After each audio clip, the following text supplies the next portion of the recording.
Section 1. The lights are off. The Griffins are still awake. There's something about the Griffin house at night that just feels different from everything else on television. The lights in that little white house on Spooner Street go off, and you would think that would be the end of it. The kids are in their rooms. Lois has probably already told Peter to stop doing whatever ridiculous thing he was doing downstairs. And Brian has poured himself another martini that he absolutely did not need. It should be quiet. It should be simple. It should be a normal house full of normal, if slightly dysfunctional, people going to sleep in a normal American neighborhood in a fictional Rhode Island town that they have never once named directly after the real city it was built to resemble. Except that nothing about the Griffin house is normal. Not really. Not when you slow down enough to look at it clearly. And the longer you sit with that thought, the longer you let it settle over you, like a warm blanket while everything else around you gets slow and quiet, the more you start to notice that there are threads running through this show that were never tied off, questions that were asked but never answered, moments tucked into the background of episodes that were never really meant to be noticed, but once you do notice them, you cannot quite stop turning them over in your mind. And that is exactly what tonight is about. You are comfortable right now. You have got the volume set just right, and the rest of the world is doing that thing it does when it gets late, where all the sharp edges soften and the noise goes low, and your body starts to understand that it is time to let go. That is where we want to stay tonight. Somewhere in that warm, drifting space between fully awake and fully asleep, where the stories move through you more like dreams than like information, where you are not trying to hold on to any of it, just letting it pass through. Because the mysteries of Family Guy are exactly the kind of thing that works best in that space. They are not frightening, they are not alarming. They are the kind of slow, gentle puzzles that your mind can turn over quietly, the way you might let music play in the background when you do not need to hear every note, just feel it moving through the room. This show ran its first episode on January 31st, 1999, right after Super Bowl 33 on Fox. Back when putting anything after the Super Bowl was the surest way to guarantee that tens of millions of people would accidentally become your audience. That was over 25 years ago now. A whole generation of people grew up watching the Griffins stumble through life in their little New England town, and somewhere along the way, those watchers started to notice things, inconsistencies, patterns, moments that felt like they meant something more than the surface joke suggested. The show had been designed to be loud and fast and funny, and because it was so loud and so fast, things slipped through. Things that the writers may or may not have put there deliberately that accumulated over the years into something bigger than any individual episode. Fan theories began to circulate, some of them wild and impossible, some of them so carefully built from real evidence within the show that they are genuinely difficult to dismiss. And the remarkable thing about the best of these theories is that they do not just explain individual plot holes or justify character inconsistencies, they reframe the entire show. They take something you thought you understood and reveal that you had only been looking at its surface. Tonight we are going to move through them slowly. All of them. The ones about Stewie and what he actually is and where the British accent comes from, and what Seth MacFarlane has said about his sexuality in actual on-record interviews. The ones about Brian and why a dog is able to walk into a bar, order a dry martini, read Dostoevsky with genuine comprehension, drive a Toyota Prius, and have a fully human son. The one about Peter that made its way through Reddit in 2012 and went viral on TikTok a decade later because people realized, with a slow and slightly unsettling recognition, that it might actually make sense of the entire show in a way that the official version never does. The theories about Meg and what her role in the family really means at the deepest level The mystery of Ernie the giant chicken, and whether that enormous, indestructible rooster who has been in a feud with Peter Griffin over an expired coupon since 1999 is more than just a running gag. The questions about time travel and the multiverse and whether the Family Guy you watched in the first 3 seasons was literally a different show set in a different universe compared to what you watched after the revival in 2005. The theory about whether Family Guy is a television program within the universe of American Dad, which would make the Griffins fictional even within their own fiction, and the quiet, persistent theory that the Griffin family is in purgatory or something worse and has been the whole time.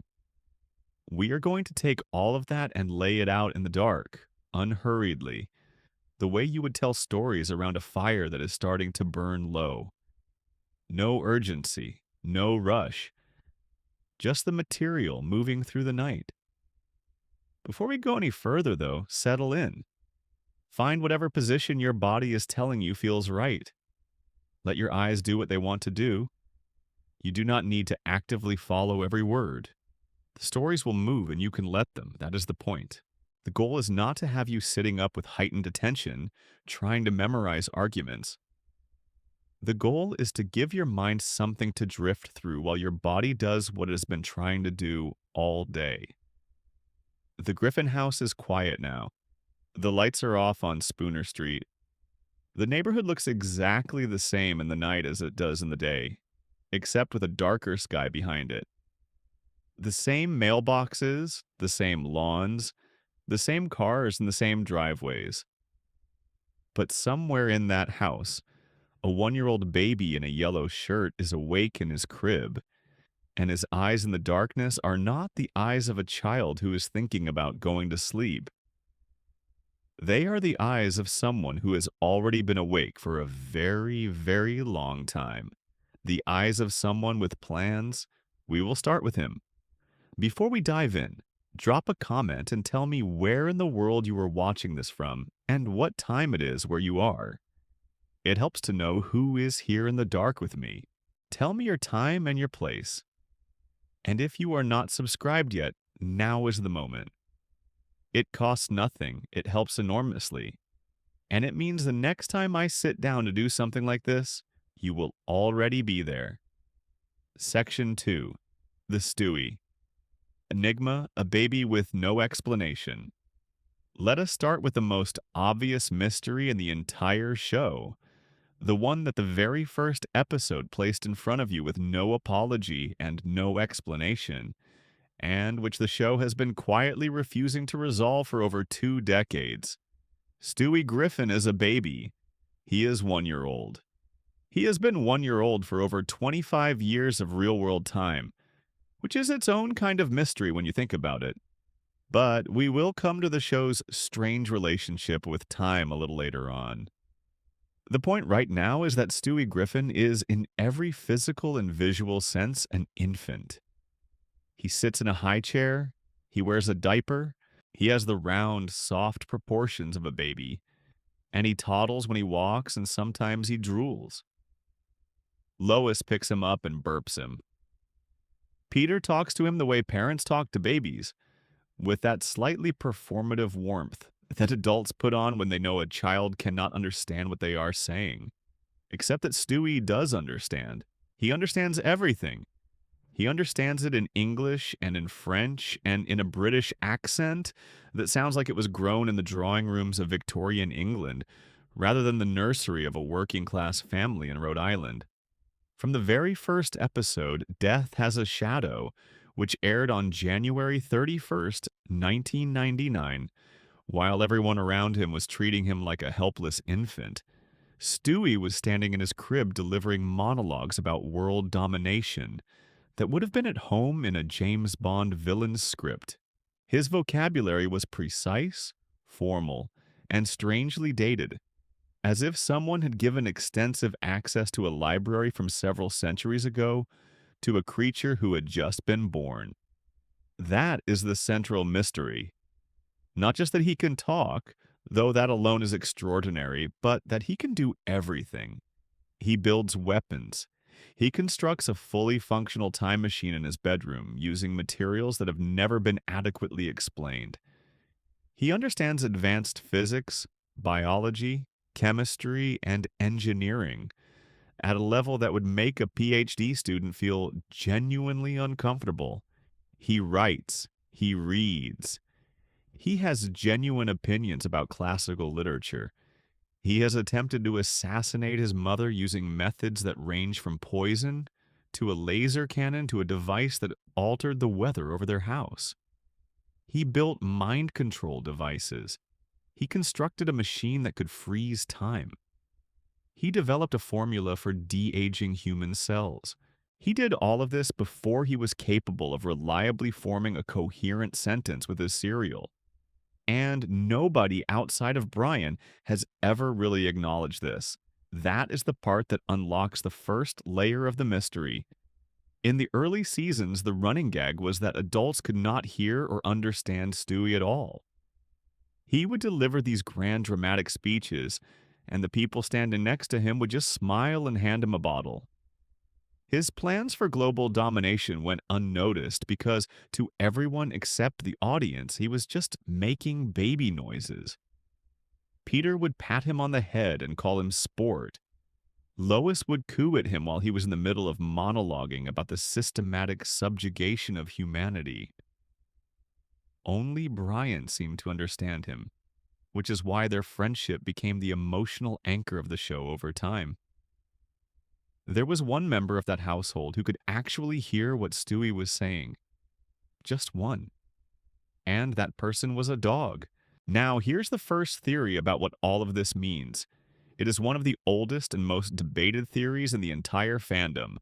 One that has been discussed in online communities since the early 2000s and has never fully been put to rest. What if none of this is real? What if the events of Family Guy are happening inside Stewie's mind? What if the universe we are watching is not an objective reality, but a baby's interpretation of the world around him, filtered through a consciousness that has not yet developed the vocabulary or the framework to understand what it is actually seeing? A Reddit user known as iFornication built the argument carefully. The central point is this. Babies do not understand the world.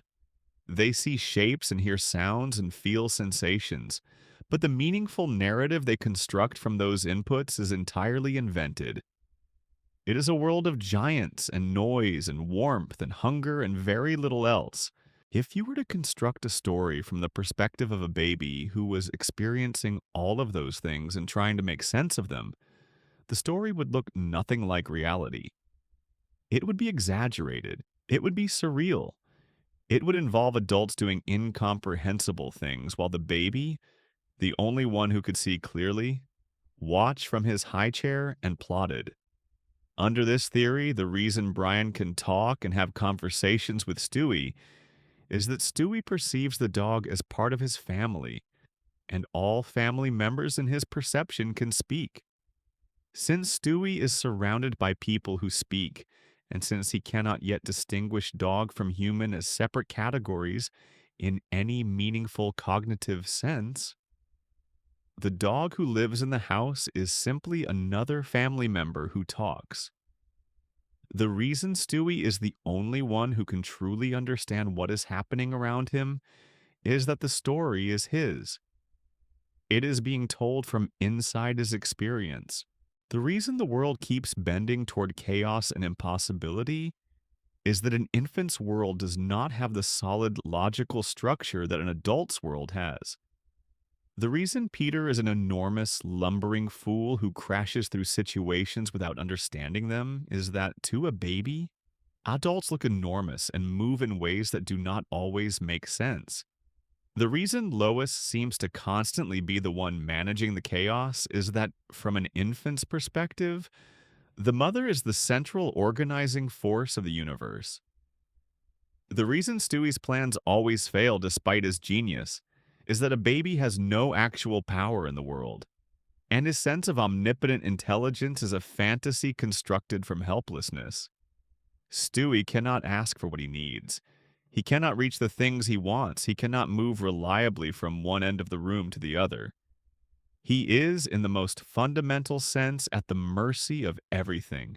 And so he invents, in the story he tells himself about the world, a version of himself who is never at anyone's mercy, a genius, a planner, someone with contingencies for every contingency. It is a theory that works on a deep emotional level, even if it does not resolve every specific detail. There's something poetic about the idea that a show built on a baby's worldview would naturally produce a world that feels both sharper and stranger than reality. The show's inconsistency, its refusal to follow through on consequences, the way things reset between episodes, all of it is perfectly consistent with how an infant actually experiences the world. Nothing sticks. Every moment is its own total reality. The past is not quite real and the future is not yet conceivable. But then there is the second layer of the mystery, the one that Seth MacFarlane himself leaned into over the years, and that the show eventually addressed directly in an episode that dropped two of its longest running ambiguities in one carefully constructed 30-minute package. In 2018, the show aired an episode called Send in the Stewie, in which Stewie begins therapy sessions with a British therapist named Dr. Cecil Pritchfield, voiced by Sir Ian McKellen. During the course of these sessions, two things happen that the show had been dancing around for nearly 20 years. The first is that Stewie's British accent is revealed to be fake. His real voice sounds completely different, higher pitched, without the clipped consonants and rolling vowels, something closer to what you might expect from an American child, albeit a highly unusual one, with a quality of rawness to it as if it had never been trained on performance. The British accent, as it turns out, is a persona that Stewie created because he did not feel like he fit in. He invented an alternative self, a grander, more theatrical, more powerful self, and wrapped it in the sound of an aristocratic England he had never visited and had no genuine connection to. The accent was armor. The accent was theater. The accent was a child doing what children do when the world does not offer them a shape that fits. Inventing one. Writer Gary Janetti, who penned that episode and spoke to TV Line about the creative thinking behind it, explained that the idea emerged from a simple human insight. Someone who does not feel like they belong anywhere creates an artificial personality, and the accent was the cornerstone of that artificial personality. It gave Stewie the bearing of authority, the sound of certainty, the vocal texture of someone who has always known exactly who they are and exactly where they stand. All of that was manufactured. The real Stewie, the one that emerged briefly in the therapist's office, had no such certainty. He was, underneath the performance, what he always was. An extraordinarily intelligent being trapped in an extraordinarily small body, trying very hard to be something larger than either. The second thing the episode addressed was Stewie's sexuality, which had been a topic of open conversation between the creative team and the public since the show's very early days. Seth MacFarlane said in an interview with Playboy magazine going back to 2009 that the show had actually written a full script for an episode in which Stewie came out. In that unaired episode, Stewie was harassed at school because of his orientation and responded by traveling back in time to erase a specific passage from the book of Leviticus. The episode was written, went through the production process, and was ultimately not produced. MacFarlane has said the creative decision was to keep it vague because the character is, after all, technically a baby, and locking in a sexual orientation for a one-year-old felt both premature and beside the point. But in a separate interview with The Advocate, MacFarlane was more direct. He said that Stewie originally began as a diabolical villain, But then they delved into the idea of his confused sexuality. He added that they all feel Stewie is almost certainly gay and is in the process of figuring it out for himself. They had not ever really locked into it because they got a lot of good jokes from both sides, but they treated him oftentimes as if they were writing a gay character. Executive producer Rich Appel added that they had discussed the question with MacFarlane, whose view was not to lean too hard into it. The character is a baby. Sexuality is, as Appel put it, a very fluid matter, and the uncertainty, as Janetti noted, was part of what gave Stewie his vulnerability, which the show needed to preserve. MacFarlane went further in his Playboy interview and offered a psychological framing. He said the aggression, all of it, the world domination plans, the attempts on Lois's life, the relentless hostility, comes from confusion and uncertainty about orientation. That is a striking thing to say about a character you created. It frames Stewie's entire diabolical persona as displaced energy, as aggression that is really something else, as the behavior of someone who cannot yet access what they are actually feeling, and so presses it outward in the only direction that feels safe, which is outward against everything. Then there is the third layer, the one that takes everything even further into strangeness. The reincarnated dictator theory suggests that Stewie is the reborn spirit of a historical tyrant. Oliver Cromwell is the name mentioned most frequently, though versions of the theory go back further to other historical figures. The evidence cited tends to be qualitative rather than factual. The natural command in Stewie's bearing, his intuitive grasp of power dynamics, his instinct for military strategy, his contempt for the ordinary, his horror at weakness, his love of grandeur, his particular brand of ambition that is not just wanting power, but believing that the correct order of things has power concentrated in him specifically. None of these are things you develop in infancy. You cannot grow them in the space of 1 year. You can only bring them with you from somewhere else. Under this theory, the reason Stewie calms down as the seasons progress, the reason the world domination plots become rarer, and the vulnerability increases, and the friendship with Brian deepens into something genuine, as time passes, the ancient soul inside the baby body is losing its grip on its previous identity. The memories are fading. The old personality is dissolving back into the background from which it briefly surged. And what replaces the dictator is simply a child, discovering for the first time what it actually feels like to just be a child, without the weight of 1,000 years of historical ambition pressing down on every decision. The season 6 two-part episode Stewie Kills Lois and Lois Kills Stewie is often cited in connection with this theory as the unofficial farewell to the original character. In those episodes, Stewie finally achieves what he had been trying to do since the very first episode. He kills Lois, takes over the world, becomes the global dictator he always planned to be. And the result looks exactly like what an ancient, history-scarred soul who has been a tyrant before would make of power. Systematic, comprehensive, and ultimately hollow. The world is conquered, and Stewie stands at the center of it, and you can see, in the execution of the achievement, that the achievement was never really the point. That it never was. The resolution, as the audience learns, is a simulation.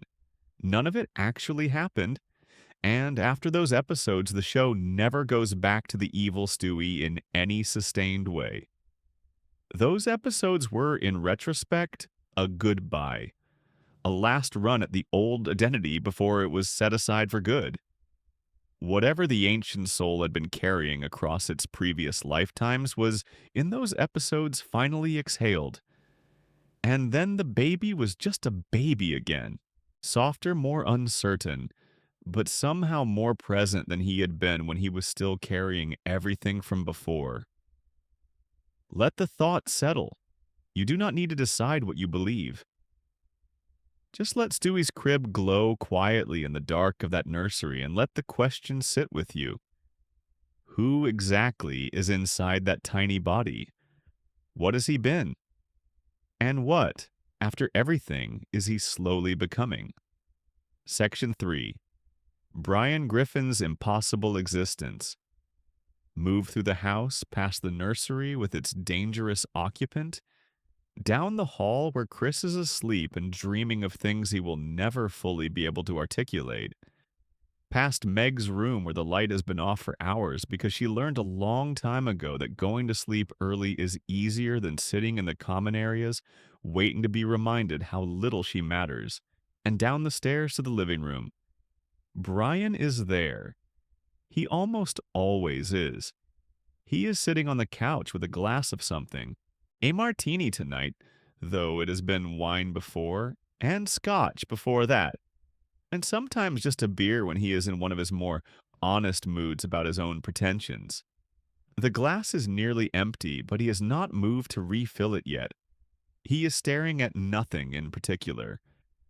He has that expression he gets sometimes, the one where you can tell he is not thinking about anything funny.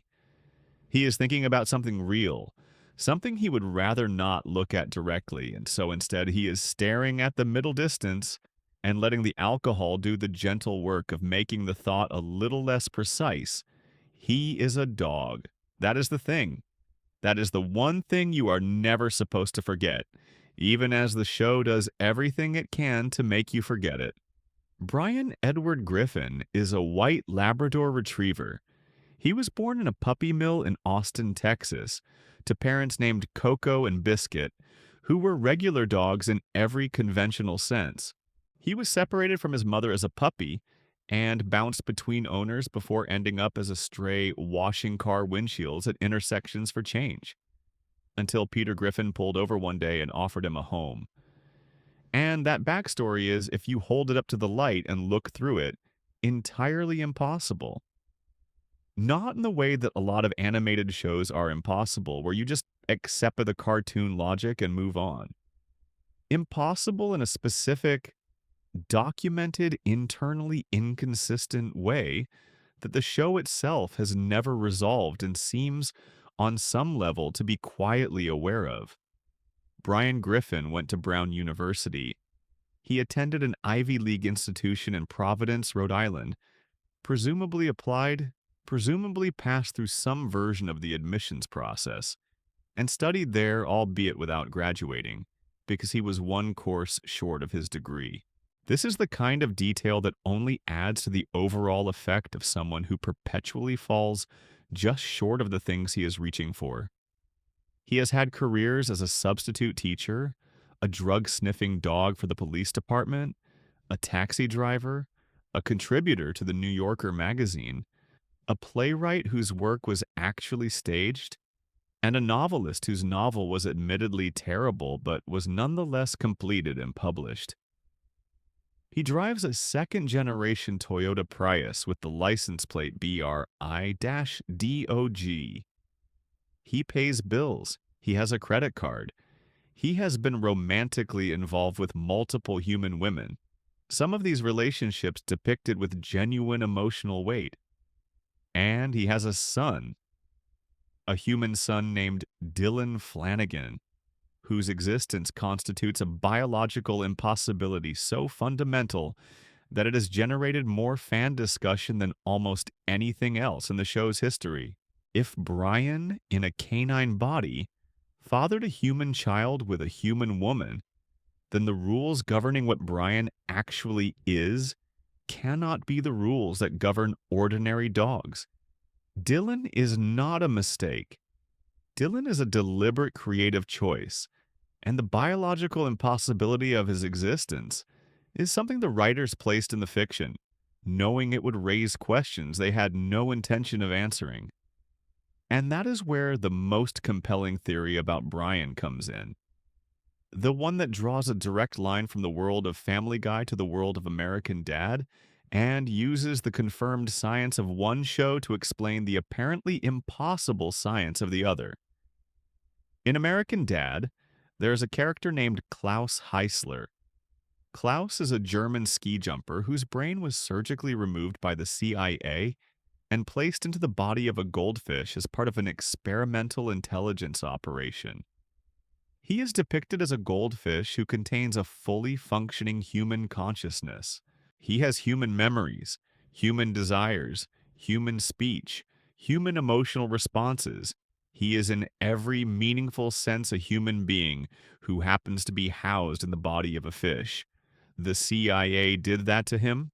They had the capability, they did it, and crucially, Family Guy and American Dad share the same universe. This is established within both shows. Characters have crossed over. Events in one show have been referenced in the other. They exist in the same world, under the same overarching logic, subject to the same physical and biological laws. So the theory, what if Brian Griffin is Klaus? Not the same individual, but the same phenomenon. What if at some point in Brian's history, a CIA operation removed the brain of a human being and placed it into the body of a dog? The CIA, as established in American Dad, clearly has the capability and the willingness to perform this kind of procedure. They did it with Klaus. There is no reason to believe they only did it once. There is every reason to believe that if the program produced useful results, they would repeat it, refine it, expand it. This would explain everything. Brian's intelligence is not a mutation or a quirk. It is the transplanted mind of an educated, sophisticated human being operating from inside a dog's skull. His love of literature, his political opinions, his social anxieties, his failed romantic relationships with human women, his son who turned out human despite having a canine father, all of it becomes coherent because he is, at the level of his consciousness, not a dog at all. He is a person who woke up one day and found himself looking at the world through different eyes. Smaller eyes. Eyes closer to the ground. Eyes that his mind keeps telling him are wrong even after years of working with them. The show has always played with this ambiguity in small ways that are easy to miss on a first pass. Brian sometimes barks involuntarily. He chases things his rational mind finds embarrassing. He finds himself drawn to behaviors that belong to a dog and not to the person he experiences himself as. These have a slightly different quality. The quality of someone who finds themselves doing something that does not match who they think they are, who has to manage the gap between their self-image and what their body keeps insisting on. There is also the matter of Brian's drinking, which is persistent enough and dark enough to have generated its own parallel theories. The Reddit user Grandmaster Sex proposed that Brian's alcoholism, depicted as a genuine addiction and not simply a character quirk, has been steadily degrading his intelligence over the course of the show. The reason Brian seems less sharp in the later seasons than in the early ones, less genuinely well-read and more performatively intellectual, is that the alcohol is doing to him what alcohol does, eroding the precision of his thinking while leaving his confidence intact. He still believes he is as smart as he was. He is not. And the gap between the belief and the reality is the source of most of his later sadness. If Brian is a human consciousness in a dog's body, then his alcoholism carries additional weight. A human consciousness in a body with a dog's lifespan is a consciousness that knows it is running out of time in a way that is not normal, not natural, not the human pace it was calibrated for.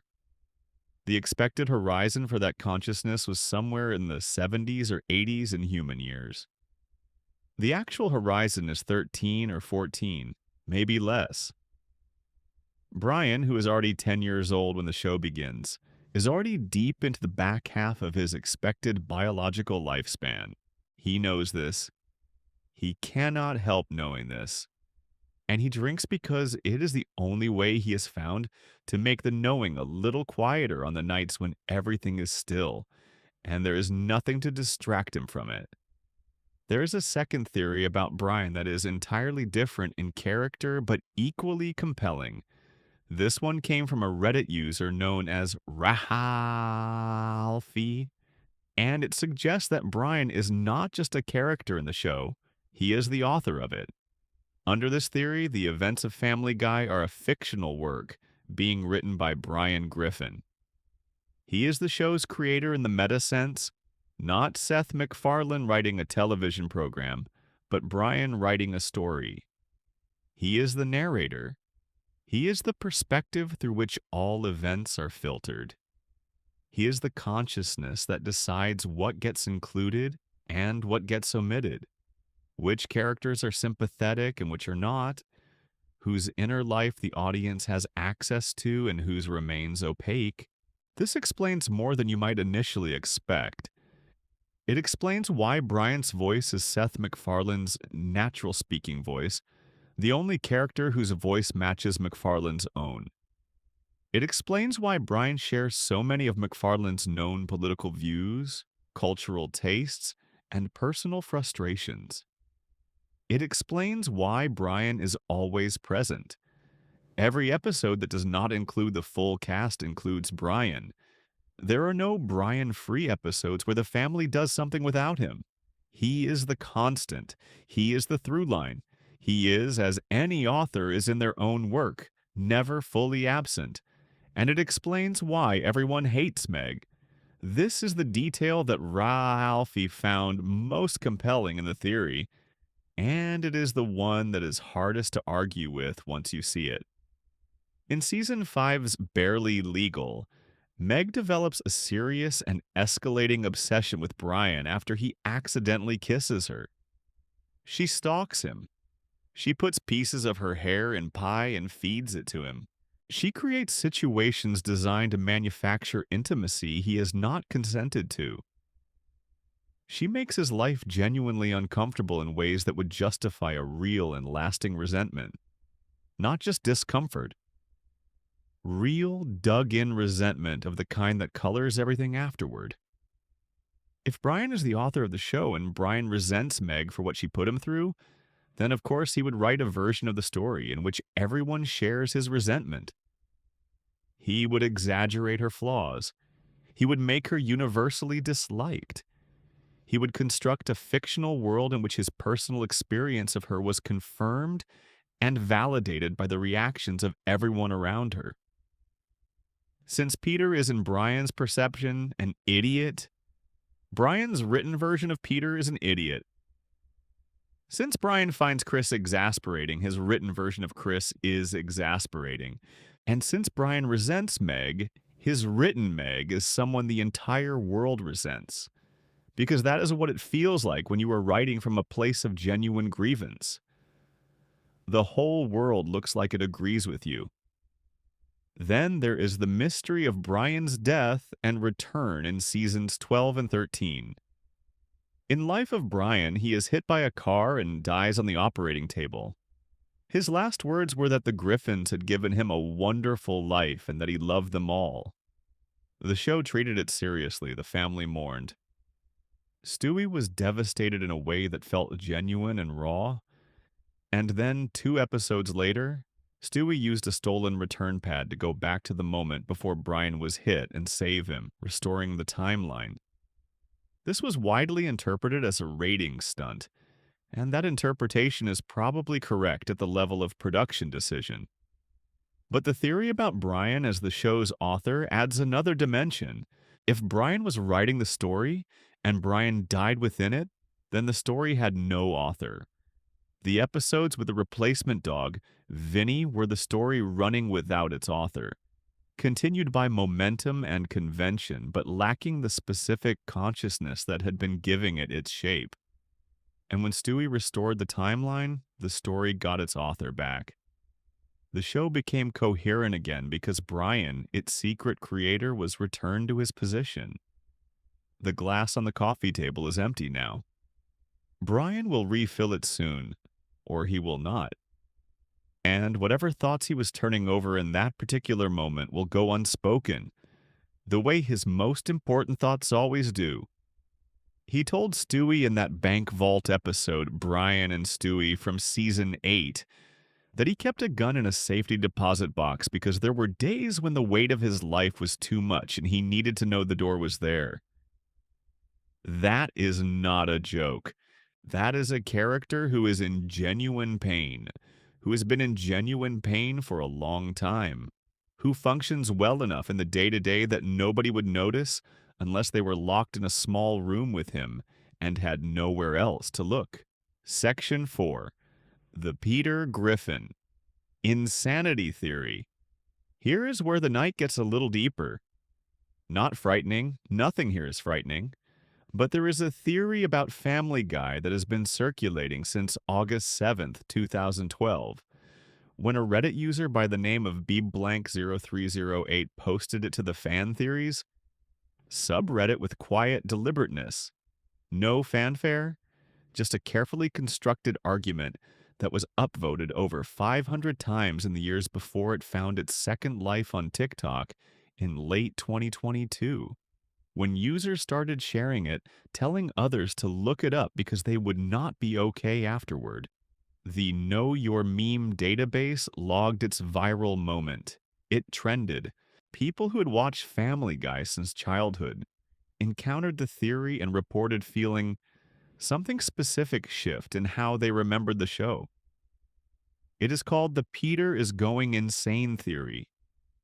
And the reason it unsettled so many people when they encountered it is not that it is dark or violent or disturbing in the way horror stories are. It is that it is sad. Profoundly, quietly, almost unbearably sad, in the way that only things that feel true can be. The theory begins with a single premise. Peter Griffin is not in his house on Spooner Street. Peter Griffin is in a mental institution and has been for some time, and the entire universe of Family Guy, all of it, every episode, every gag, every adventure, every family dinner and catastrophe, is a world that he constructed inside his own broken mind to cope with a loss that he could not survive any other way. Here is how the theory builds. In the real world, according to the original Reddit posting, Peter Griffin had 3 children. He had a teenage daughter named Meg, who was popular, bright, and beautiful in ways the show's version of her is not. He had a son named Chris, who had suffered from a lack of oxygen at birth, and as a result had an intellectual disability that required extra care and more patience than the family sometimes managed to give, though Meg in particular gave it freely. And he had a wife named Lois, who was pregnant with their 3rd child, a boy they planned to name Stewie. Meg, in this version of events, loved her brother Chris with a fierceness that was one of the defining facts of her personality. She went out of her way to include him, to make space for him in a world that did not always know how to accommodate someone like him. One night she took him to a party. She was trying to give him the experience of normal teenage life, the kind of thing he could not quite access on his own. At some point during the night, things went wrong. Meg had been drinking. She drove anyway. The car crashed. Both she and Chris were killed. Lois, already fragile from the pregnancy and now facing the deaths of 2 of her children in one night, could not carry the weight of it. She took her own life while still pregnant with Stewie. The baby she was carrying never had the chance to be born. Peter survived the accident physically, and what was left of him after those losses arrived one after another in the span of a single night, and the days that followed, could not hold together in any ordinary way. He broke. He was committed.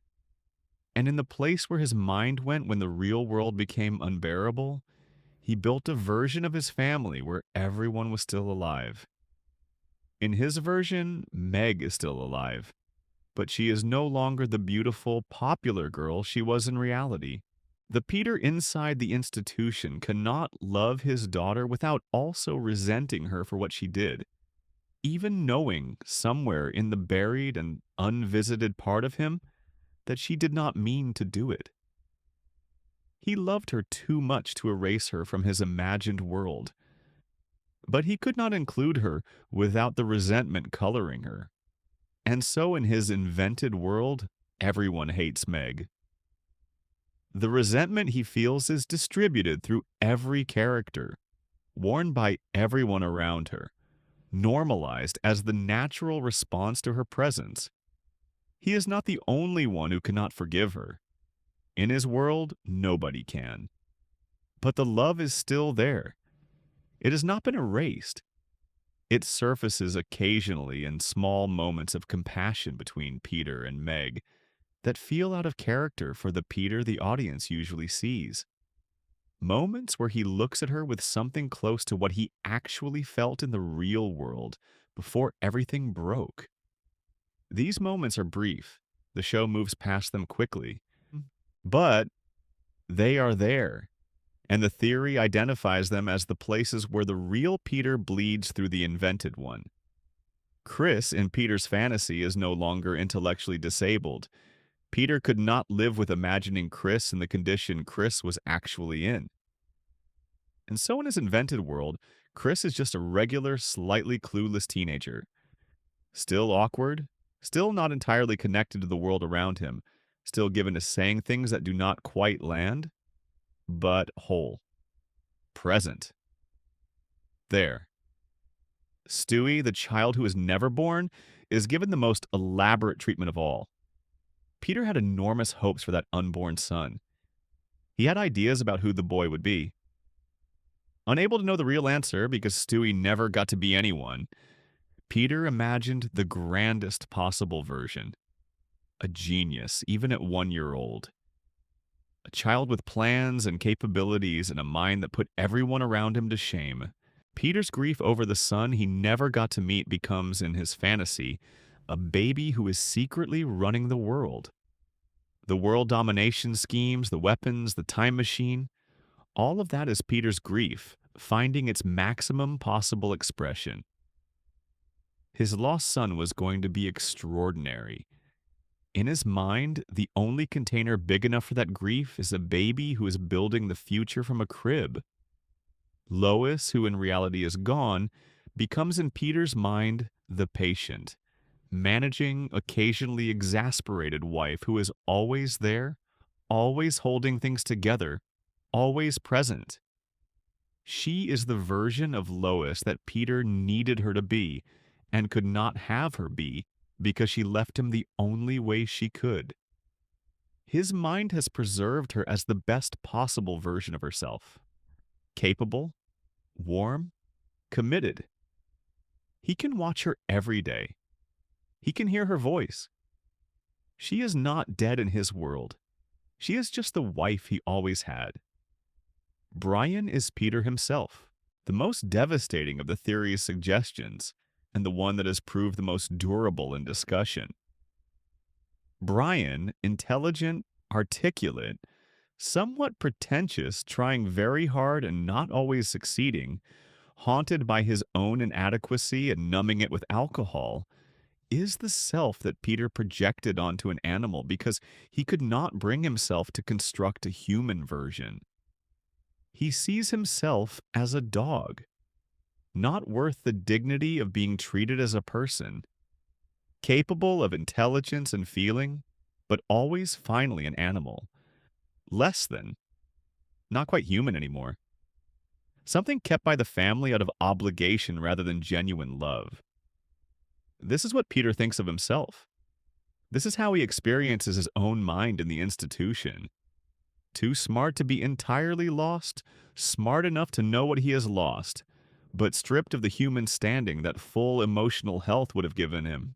Brian is Peter's self-representation, generous in intellect, diminished in status, drowning his awareness in whatever it takes to make the awareness stop hurting quite so much. Cleveland and Quagmire are Peter's real friends. They visit him in the institution. Their appearances in the show represent those visits, translated by Peter's fractured mind into the format of his imagined world. They sit with him in that room and engage with the universe he has built, because that is what you do for a friend who has lost everything.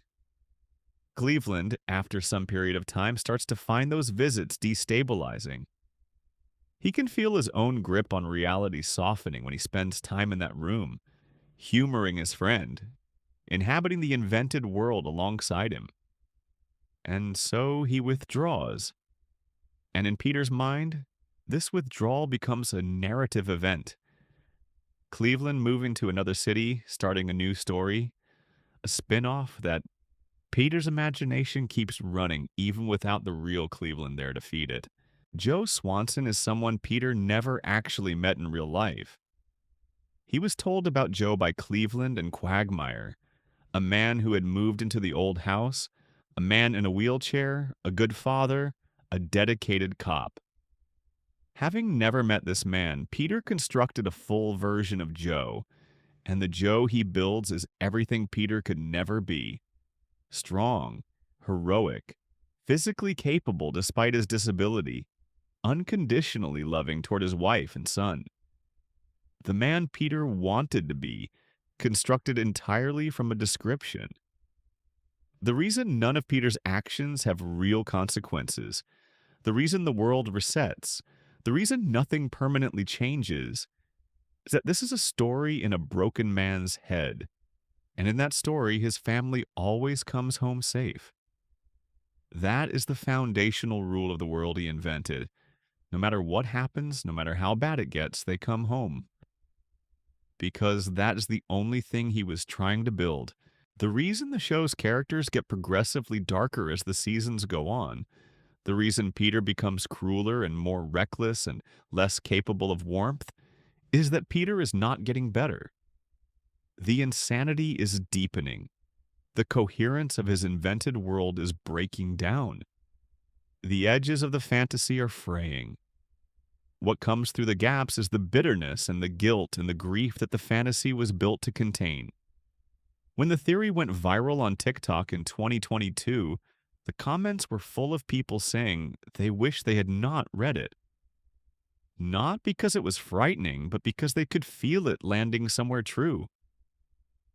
The show, which they had watched as a comedy, now had a weight it had not had before. The specific, quiet weight of a man who loved his family so much that when he lost them, the only place he could still find them was somewhere that nobody else could go. Section 5. Megs. Hidden Truth. The Lightning Rod. Mystery. There is a question that runs through every episode of Family Guy that features Meg Griffin, and it is a question that the show has answered differently depending on which episode you are watching, which season you are in, and what kind of mood the writers were in when they sat down to write her that particular week. The question is, what is Meg for?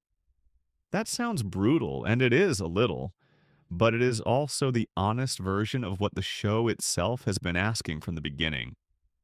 In the universe of Family Guy, Meg Griffin is treated as someone who does not belong. Not in her family, not at her school, not in her town, not in the narrative. She exists on the edges of every scene she is in, and the show has spent over 2 decades reinforcing the idea that she belongs there, on the edge, looking in. Meg's history in the show is more specific than a simple running gag, though it is that too. In the show's first season, she was voiced by Lacey Chabert, who would later become best known for her role in Mean Girls. Chabert left because of scheduling conflicts, and from the second season onward, the role was taken over by Mila Kunis, who has voiced Meg ever since. The voice change is audible. When Brian and Stewie travel back to the pilot episode in the season 10 episode Back to the Pilot, the show actually acknowledges this using archival recordings of Chabert's voice to mark the difference between past and present. Stewie notices. The episode treats it as a real anomaly, not just a casting note. In the first 3 seasons, Meg's treatment was relatively gentle. She was the boring one, the normal one, the ordinary teenage girl in a family of extraordinary weirdos. Her family was not kind to her exactly, but they were not cruel either. The worst it got was a kind of cheerful inattention, the sense that everyone around her had more interesting things to do. The early seasons even had moments of Peter showing genuine affection for Meg, moments where his love for her was not in question, even when he was being oblivious about expressing it. What happened after the revival, the slow escalation of the cruelty aimed at Meg, the intensification of the abuse from every direction, has been analyzed extensively. The escalation was a choice driven by lazy comedy rather than storytelling intention. The writers found that Meg abuse got a reaction and kept going back to it without thinking about what it was doing to her as a character or what kind of message it was sending to people watching who saw themselves in her. But inside the fiction, something more complex is going on, and the most concentrated expression of that complexity is the season 10 episode Seahorse Seashell Party. In that episode, the Griffin family is trapped at home during a hurricane. The television is out. They have nothing to distract them from each other. And Meg, after years of accumulated abuse, finally snaps. She stands up to her family and tells them exactly what she thinks of them. She tells Peter he is a terrible father, a selfish man who terrorizes his own family for entertainment. She tells Lois she is a bad mother who uses Meg as an emotional punching bag to avoid looking at her own failures. She names specific things that have been done to her. She is precise and honest, and the speech lands like something that has been building for a very long time. And then the family falls apart. Without Meg to absorb the frustration and resentment and dysfunction, it immediately redirects. Peter goes after Lois. Lois goes after Chris. Brian withdraws. Stewie becomes impossible.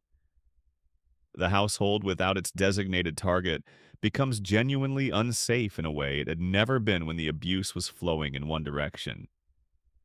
The functioning of the system had depended on the sacrifice of the one person who had never asked to be sacrificed. The episode ends with Meg going to Brian and making a choice. She acknowledges that what she said was true, every word of it, and then she goes back. She tells Brian that she understands now that she is the family's lightning rod, the person who absorbs all of the dysfunction, so that the dysfunction does not tear everything apart. And then she returns to that role. The messaging of that episode has been debated at length and with real heat. Critics were right to identify the troubling surface reading. The show was justifying abuse, telling a story where the victim's acceptance of her victimization was presented as a form of strength or wisdom or necessary self-knowledge. That is not a good message. It is particularly not a good message to embed in a comedy where the abuse has already been played for laughs for years, where the audience has been trained to find Meg's suffering funny.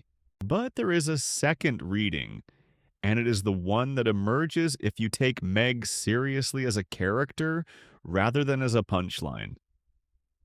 What if her decision to go back is not submission, but the hardest possible kind of agency? What if the most emotionally sophisticated person in the Griffin family is the one everyone treats as the least worth listening to? Meg has survived years of treatment that, in a realistic context, would produce diagnosable psychological damage. The show acknowledges this directly in episodes that reference her suicidal ideation, episodes that show her reaching mental breaking points, episodes where she makes choices that are clearly the choices of someone who has internalized the message that she is worthless. She has tried to find affection from dangerous people because dangerous people were the only ones who offered any version of it. She has compromised herself repeatedly in pursuit of the simplest thing, to be seen, to matter to someone.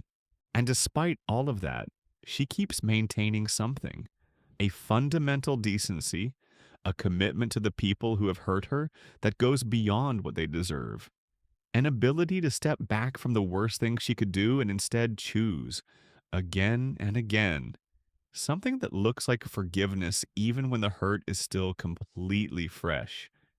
That is not nothing. That is, in fact, the hardest possible way to move through the world. The episode Peter's Sister from season 14 is one of the show's better moments with this material. The story reveals that Peter's own sister physically and emotionally abused him when they were children. The cycle of abuse is named. The show makes the explicit argument that Peter's cruelty toward Meg is not random or purely comic. It has a history, a cause, a pattern that predates her. Meg learns this, and she and Peter have a genuine reconciliation. He acknowledges what he has done. She shows him a compassion that he has not earned. It is one of the more emotionally honest exchanges the show ever produced between these two characters. And then, in the next episode, everything reset. The reconciliation disappeared. Peter was back to treating Meg the same way. The pattern reasserted itself as if the breakthrough had never occurred. That reset is its own kind of mystery. The show has the capability to write these moments. The talent is there. And then it chooses, systematically, not to let them stick. The most unsettling theory about why is the simplest one. The show is not actually interested in Meg's well-being as a character.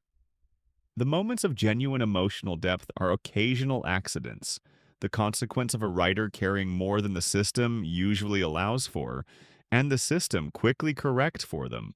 But there is also the darker reading that connects back to the Peter insanity theory. If Peter is constructing this world in his own fractured mind, and if his resentment of Meg is the foundational emotional engine of what makes her who she is within that world, then the resets are not creative failures. They are structural necessities. The reconciliation cannot stick because the grief that produces the resentment has not been resolved. The real Peter in the institution has not forgiven Meg. He loves her and he has not forgiven her. And until the real grief is worked through, which may never happen, the constructed world cannot sustainably contain a healed relationship between its Peter and its Meg. There are a few more specific mysteries around Meg's identity worth sitting with. One involves her biological parentage. In the episode Screw the Pooch during a courtroom scene, Brian casually mentions that Meg's biological father is a man named Steve Thompson. Not Peter. Someone else. This is treated as a throwaway line, but the implication that Peter is not Meg's biological father, that she is in some sense an outsider even within the family she was born into, has never been definitively contradicted. There is also the theory that Meg is Stewie's biological mother. In the banned season 8 episode Partial Terms of Endearment, there is a line where Lois appears to suggest that Meg gave birth to Stewie. It is played as a joke and immediately dismissed. But the fan community built something from it. A theory in which Meg is not simply Peter and Lois's daughter, but the actual mother of the family's youngest member, which would explain Stewie's particular contempt for her, and would add a layer of tragic irony to every scene in which Meg is treated as worthless by the person who, in this reading, she gave birth to. It is a wild theory, the evidence is thin, but it has staying power precisely because it takes something already present in the show. Stewie's specific dismissiveness toward Meg, distinct in quality from how he treats other characters, and offers it a reason. Let Meg sleep tonight. She has been awake longer than she should have been, keeping the peace, holding the lightning, making herself the target so the family has somewhere to point its darkness. Give her the quiet, at least. She has earned it more than anyone else in that house. Section 6. Ernie the Giant Chicken, the Mystery. Nobody solved it, started with a coupon. That is the official, show-acknowledged, in-universe origin of one of the longest-running, most destructive, most inexplicable rivalries in the history of animated television. A coupon. Specifically, an expired coupon that a giant anthropomorphic chicken named Ernie gave to Peter Griffin in the Season 2 episode Da Boom, which aired in 1999. Peter tried to use the coupon. It had passed its expiration date. He became so enraged that he punched Ernie in the face. The chicken punched back. What followed was an elaborate, physics-defying brawl that took both of them through a downtown urban environment and left significant property damage in its wake, establishing the template for a gag that has been returning to the show in various configurations for over 2.5 decades. The structure of every Peter versus Ernie fight is the same. Ernie appears, a fight begins, the fight escalates, the geography of the fight expands until it encompasses train stations, ocean liners, airports, buildings under construction, amusement parks, underground subway systems, historical periods reached via stolen time machine, and at least one oil rig. Both participants sustain injuries that would be fatal to any ordinary person. The fight ends with Peter apparently winning. Ernie appears to be dead. Peter walks away. And then the camera holds on Ernie's body. And then Ernie moves, just slightly a leg, a fist slowly curling, eyes opening in the wreckage of a face that should, by any reasonable accounting, no longer be functional. He survives, every time, without explanation. Ernie has a wife named Nicole. There was an episode, No Chris Left Behind, in which the fight reached a pause. Both Peter and Ernie had forgotten what they were actually fighting about, which is a detail worth sitting with for a moment. They had been locked in apocalyptic, world-destroying combat for years and years, and when they stopped to ask themselves why, neither one of them could say. The reason had fallen away. Only the habit of fighting remained. Ernie invited Peter to dinner with Nicole. They sat at a table, they ate a meal, they laughed. The ancient grudge was set aside over food, and for a brief window it seemed genuinely like it might be done. It ended during the check. Both Peter and Ernie wanted to pay. An argument about who should cover the bill became an argument about respect, which became an argument about everything the coupon had always really been about, which was nothing and everything simultaneously. And the whole thing began again. What is Ernie? That is the real question. Not in the show's literal terms, but in the structural terms of what he does, what function he serves, what he represents in the architecture of the Griffin family's story. The simplest interpretation is that Ernie is chaos. Pure, irresistible, completely disproportionate chaos. He appears when the show needs to blow something up without consequences. The fights between Peter and Ernie operate entirely outside the show's normal rules. They do not affect the plot. They do not advance character development. They are self-contained pockets of escalating mayhem that appear, do their damage, and vanish, leaving the story exactly where it was. In this sense, they are the show's most honest cutaway gags, not even framed as memories or comparisons. Just events that happen in the middle of the main story and then stop. But there is a more philosophically loaded interpretation.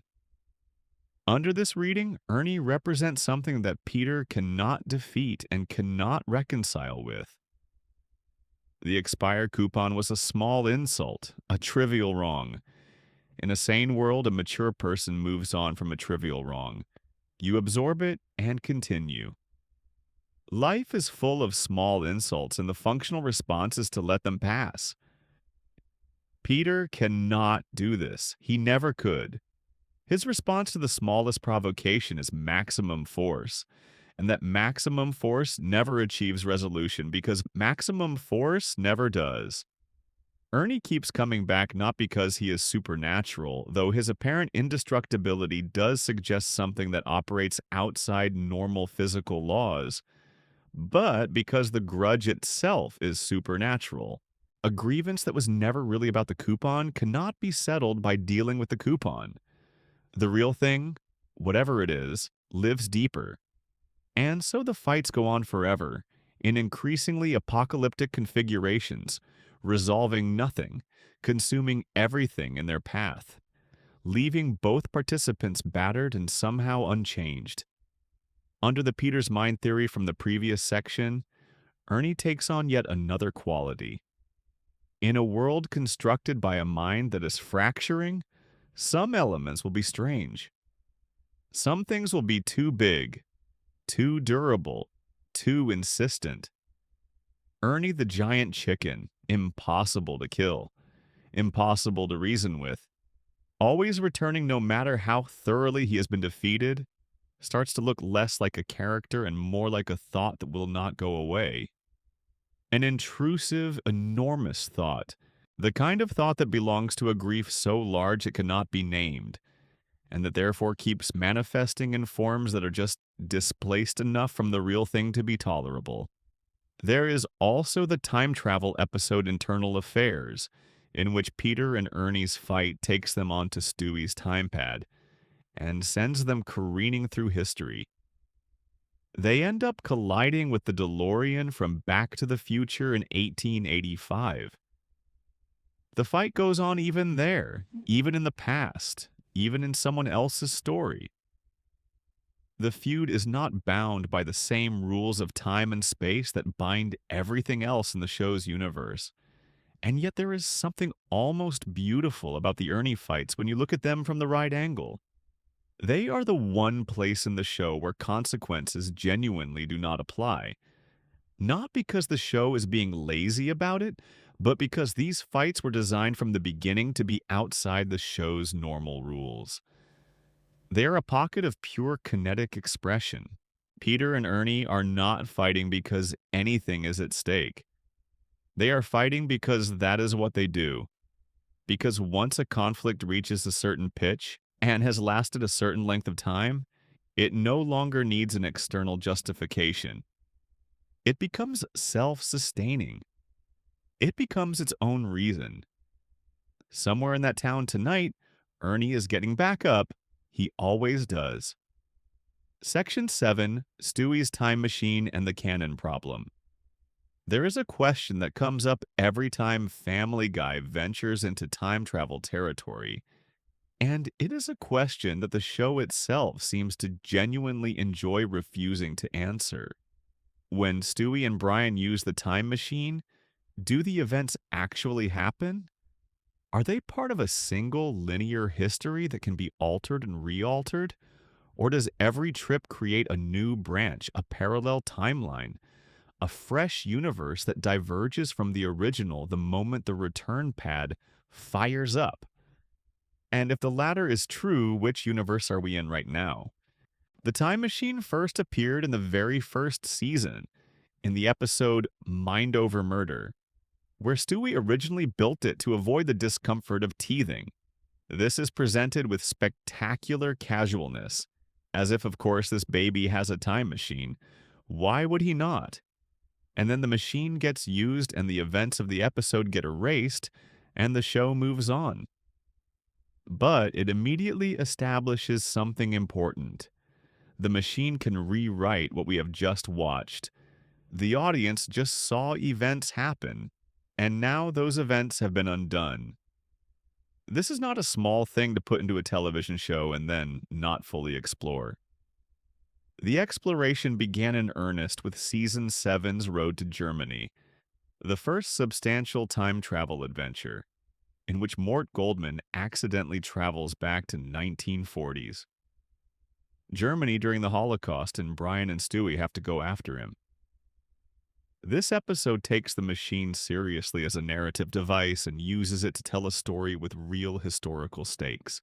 The resolution involves Stewie killing an alternate timeline version of Mort to prevent a paradox, a moment that is played with more weight than the show usually gives to character deaths, because it involves Stewie doing something genuinely unpleasant in service of something necessary.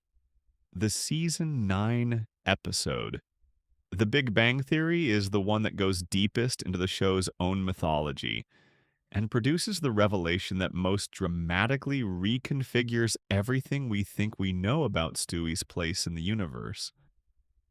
The episode begins with Stewie and Brian fighting over the time machine. They end up outside the space-time continuum entirely, in the space that existed before the universe began. Not emptiness in the sense of a vacuum, but the more absolute nothing that exists before space exists, before time exists, before any physical law has been established to govern anything at all.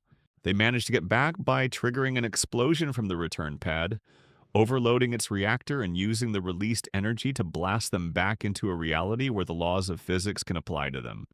The explosion is the only thing they have access to that can create enough force to return them to existence. When Stewie later analyzes the energy signature of that explosion, he discovers that it matches exactly the cosmic background radiation of the Big Bang. Their explosion and the Big Bang are the same event. Stewie Griffin caused the Big Bang. Not deliberately, not as part of any plan. As an accidental consequence of a fight with his best friend over a time machine in a nursery in Rhode Island. The universe exists because a baby in a yellow shirt pressed too many buttons. And the causality loop this creates is exactly as vertiginous as it sounds.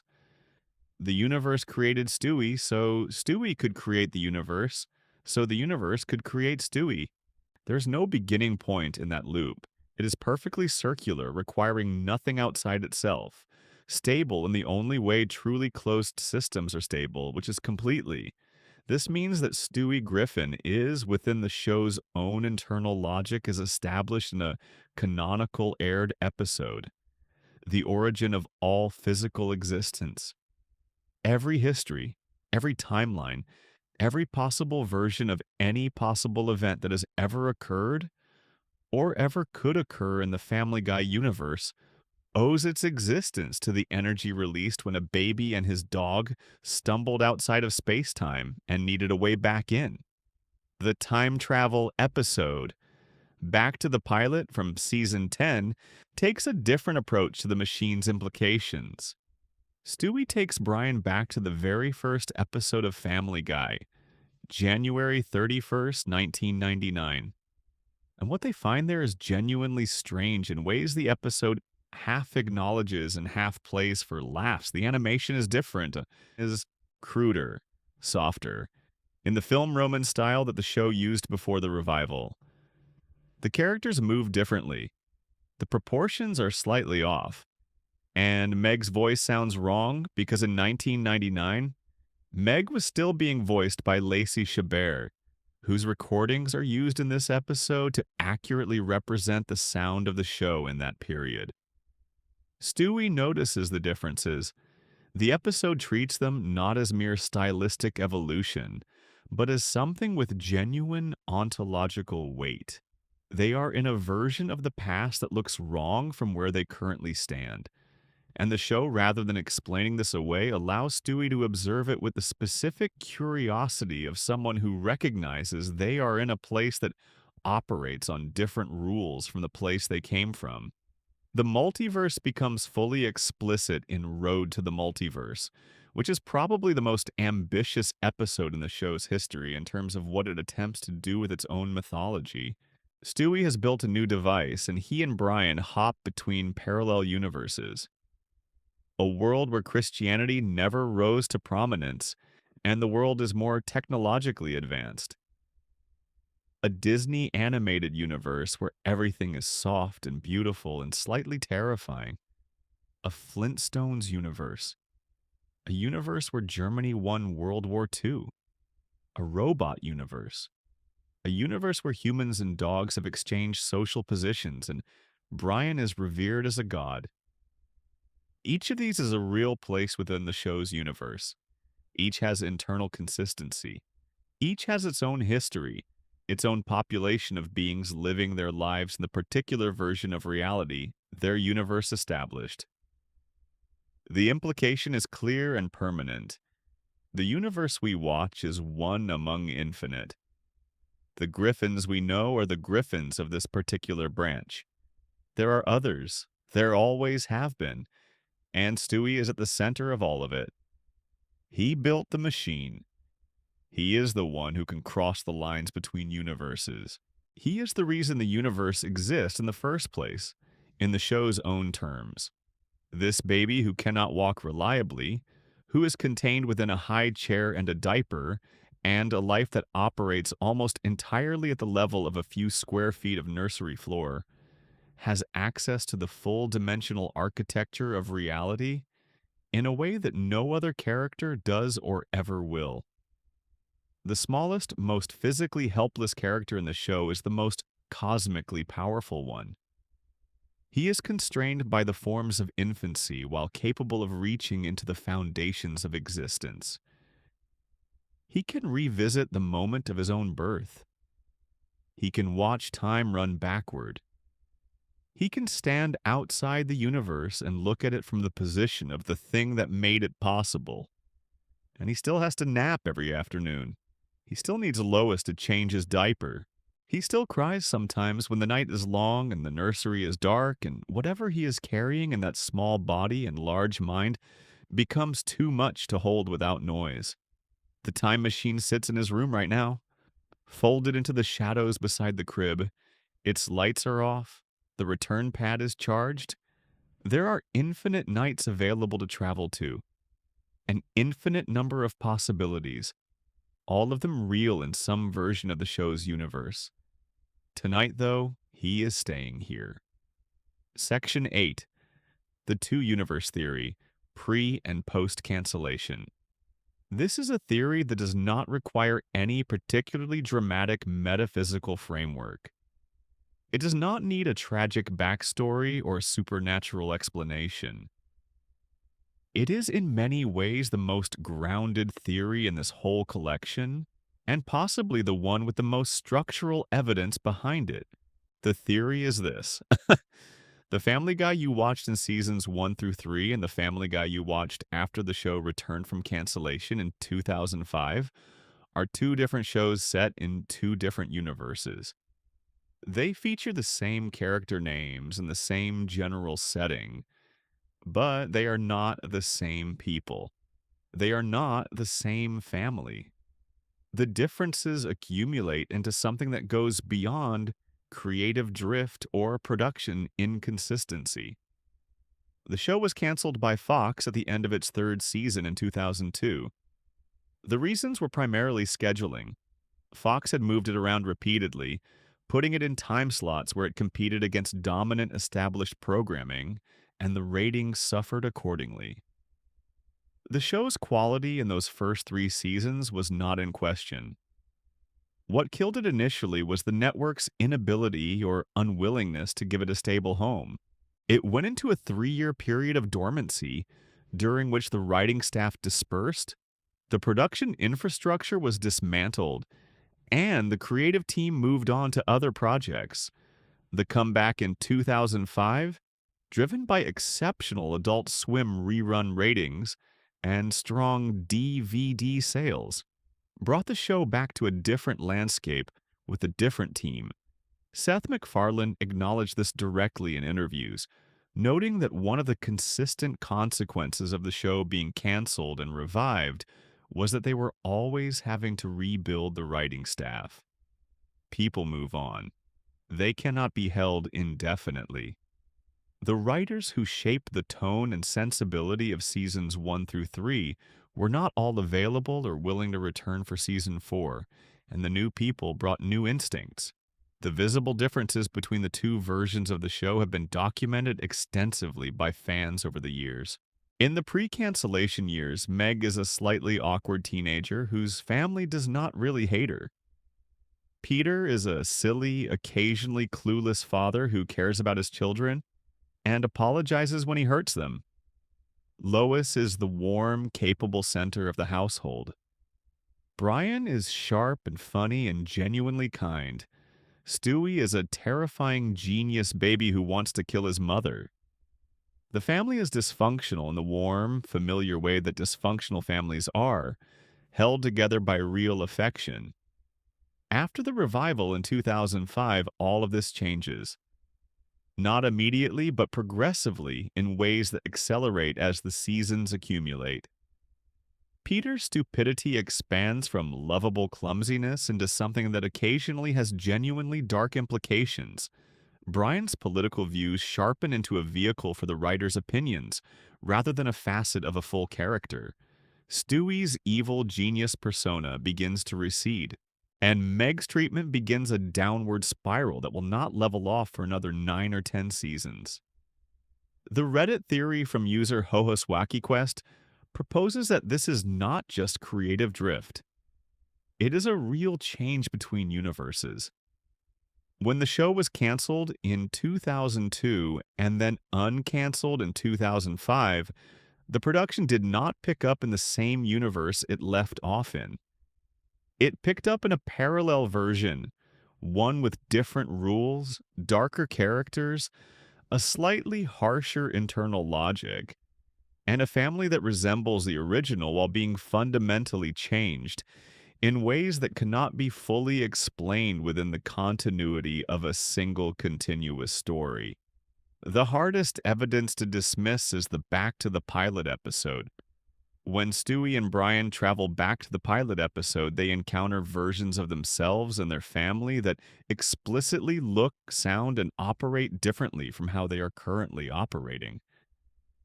Stewie notices the differences. He comments on them. The episode treats these differences not as mere stylistic evolution, but as something with genuine ontological weight. They are in a different version of reality. They can see the difference. If the pre-cancellation years are a different universe, then what happened during the 3-year hiatus and the return is that the story jumped tracks. We followed characters who were nominally the same people into a version of existence that operated on different principles. One where the family's love for each other had already corroded.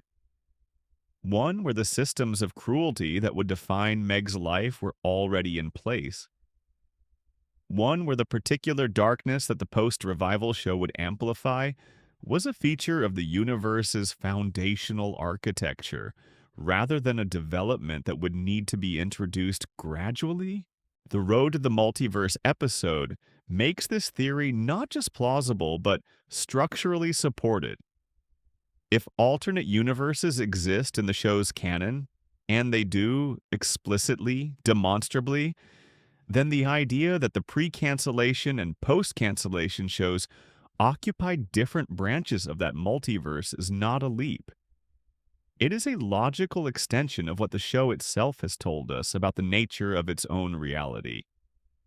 In the version of the Griffin family that still exists in those first 3 seasons, the one that the time machine could theoretically visit, Meg is loved. Peter is warm, however clumsily. The family holds together through genuine affection rather than the structural necessity of having a designated target. That family still exists, in a parallel branch of the show's universe, unchanged, not yet subject to the escalating darkness that would define their other selves. The time machine could get to them, but for practical purposes, from where we are standing, they are unreachable. Section 9. Family Guy as a show. Inside American Dad. This one requires a particular kind of attention, the kind where you let the pieces arrive individually and do not rush the construction. What follows is not a leap of logic, but a careful arrangement of small things that individually seem insignificant, and together suggest something that the show either placed there deliberately or stumbled into without fully realizing what it had done. The theory: Family Guy is a fictional television show that exists within the universe of American Dad. The Griffins are not real people in a shared fictional universe with the Smiths.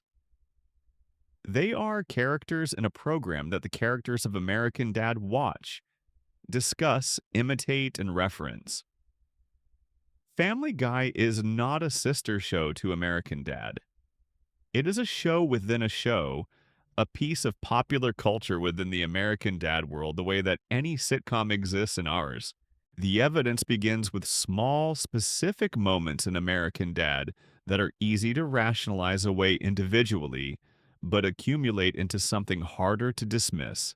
Steve Smith, the teenage son of Stan and Francine, has been shown watching an episode of Family Guy within the American Dad universe.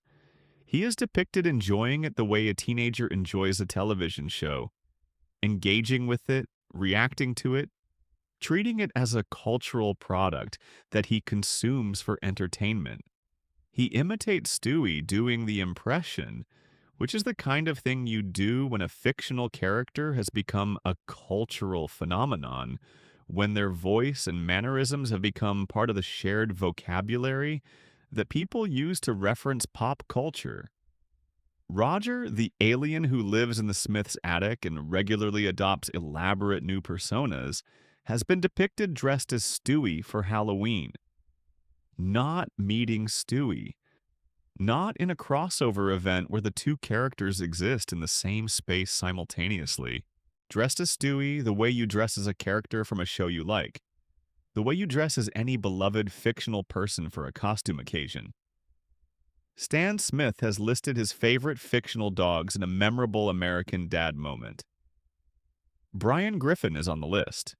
Brian Griffin, who within the Family Guy universe is a living, breathing, drinking, writing, emotionally complicated person, appears on Stan's list of fictional canines he admires. The word fictional is doing significant work there. It means that in Stan's world, Brian is not real. Brian is a character on a television show with the same ontological status as any other beloved fictional dog from any other piece of media. The Family Guy episode inside Family Guy from season 15 takes this into explicit meta territory. The episode presents itself as a behind-the-scenes look at the production of Family Guy as a television program. The Griffins are shown as characters being performed by actors. The whole enterprise is framed as a made-up show rather than a window into a reality. This is usually interpreted as the show being self-referential and playful, which it certainly is. But it also aligns precisely with what Stan and Roger and Steve are telling us in American Dad. Family Guy is a show. It has a production. It has a cast. It is something you watch, not somewhere you actually are. What makes this theory particularly interesting is the asymmetry between the two shows. American Dad does not do this to itself. American Dad does not have episodes where Stan and Francine acknowledge being characters on a television program. The Smith family occupies a more conventional fictional space, real within their world, with consistent consequences and continuous histories. Family Guy, in the years since the revival, has moved progressively further from that mode. It has become a show that acknowledges its own unreality with increasing frequency, that breaks the fourth wall as a comedy reflex, that has characters reference declining ratings and comment on the production budget. This is the behavior of a show that knows it is a show. And if it is a show within American Dad's universe or any universe, then everything that happens within it takes on a different quality. The resets make sense because that is what television shows do between episodes. The impossibility of permanent consequences makes sense because television drama does not allow permanent consequences when those consequences would end the show.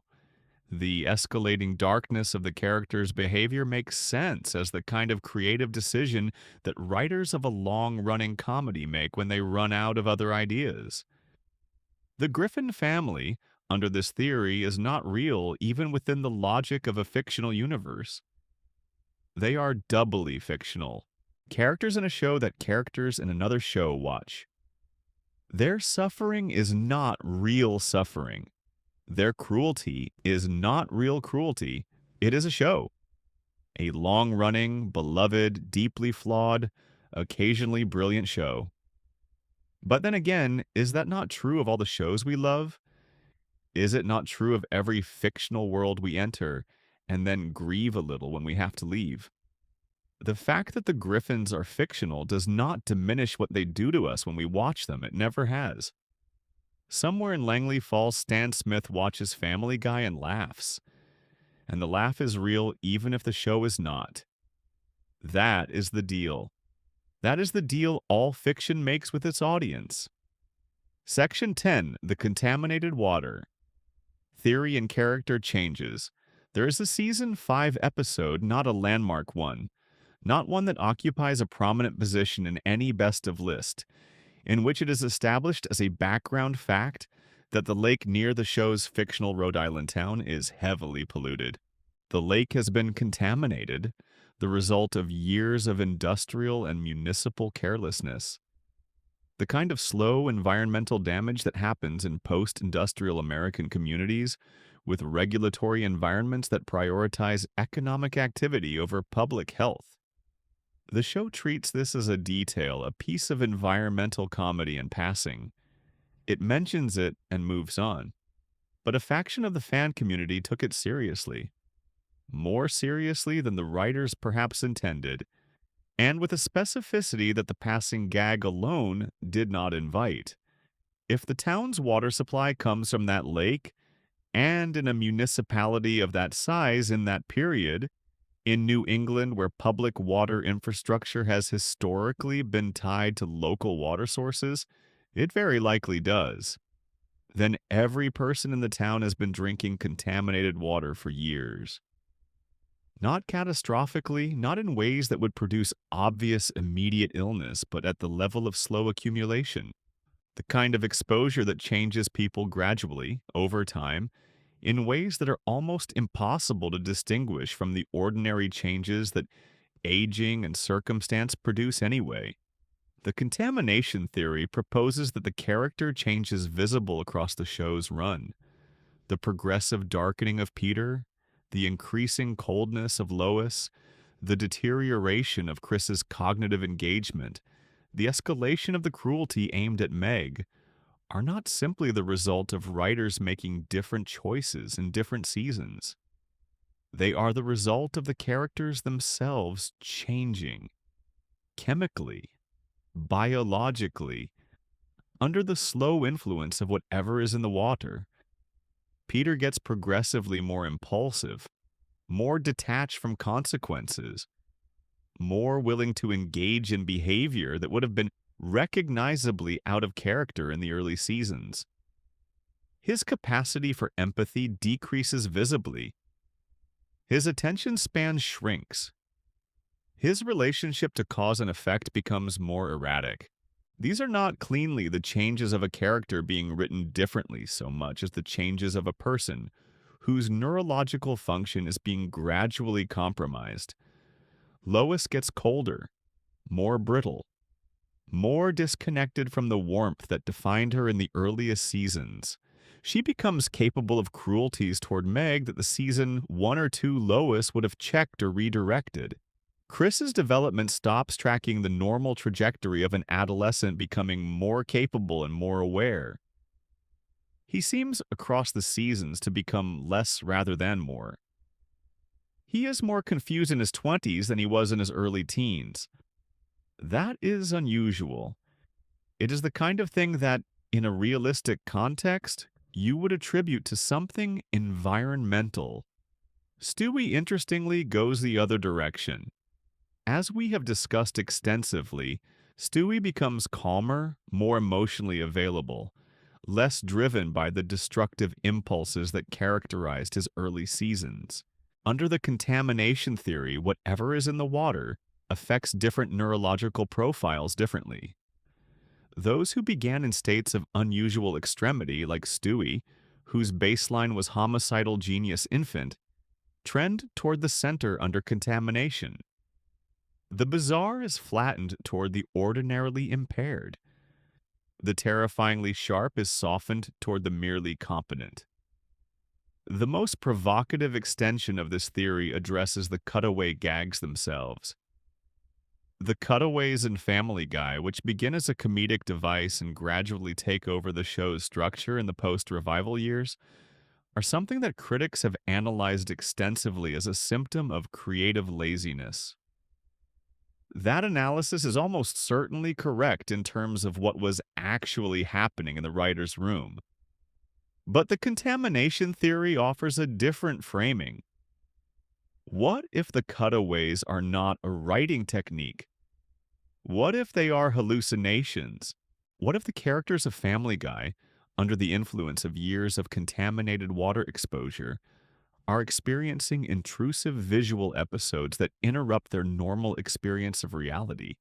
When Peter references something and the scene cuts to an unrelated scenario, what we are actually watching is Peter's contaminated nervous system firing off a disconnected memory or involuntary fantasy that he is genuinely experiencing in the moment, as vivid and real to him as the room he is standing in. Under this reading, the cutaways are not asides directed at the audience. They are symptoms, evidence of a population that is no longer experiencing reality in a clean, uninterrupted way. And the increasing frequency of cutaways in the later seasons is not a sign of lazy writing so much as it is the fictional representation of a contamination getting worse. The episode Cutaway Land, in which Peter and Lois literally travel into the world of the cutaways as if it were a real geography, becomes under this theory something close to a prolonged psychotic episode. Peter is not literally traveling into a dimension made of his own cutaways. He is having a prolonged, spatially coherent hallucination of enormous complexity and vivid detail. And the fact that it ends with him waking up, the whole thing was a dream, is not a lazy writing choice, but an accurate description of how these episodes resolve, by collapsing back into the ordinary perception from which they emerged. The town is quiet now. The water moves through pipes beneath the street. Whatever's been moving through those pipes for years is still there, still flowing, still reaching the taps where people fill their glasses without thinking about what they are taking in. Section 11. The Griffins in Purgatory and Hell. There are two versions of this theory, and they arrive at different conclusions, though they share a starting point and a basic structural observation about the show. The starting point: every member of the Griffin family is trapped in a specific form of existence that is organized around a particular quality of suffering. Not the ordinary suffering of difficult lives and bad circumstances, but the more structured suffering of people whose specific situation seems almost calibrated to be exactly wrong in exactly the ways that would be most difficult for them specifically to endure. Stewie is, in every meaningful cognitive and emotional sense, an adult. A sophisticated, intelligent, capable adult with plans and ambitions and the technical knowledge to execute them. He is also 1 year old. He is completely physically dependent on the people he most wants to control. He cannot reach the things he wants to reach. He cannot move reliably across a room. He cannot communicate with most of the people around him. He is, in the ways that matter most to him, completely powerless. His cage is his own body. Brian is, by any reasonable measure, a person of genuine depth and genuine intelligence, someone who has read widely and thought carefully and has things worth saying. He is also, regardless of how he experiences himself, an animal. He is perceived as an animal by the social structures around him, even when individual people in his life treat him as more. He cannot fully claim the identity his mind tells him he has. He is trapped between what he knows himself to be and what the world will acknowledge. He drinks because that gap is something that alcohol is very specifically calibrated to make temporarily bearable. Lois came from wealth and privilege and a world of real opportunity. She has genuine talent and genuine capability, and a history that included real choices. She chose Peter. She chose this life. And every day of the life she chose looks nothing like the life those earlier possibilities suggested was available to her. She is competent enough to understand exactly what she gave up. She is committed enough to the choice she made to stay. That combination, the full awareness without the exit, is one of the more specific forms of difficulty a person can inhabit. Peter is a man whose most defining characteristic is his inability to see clearly or feel accurately the consequences of his own actions.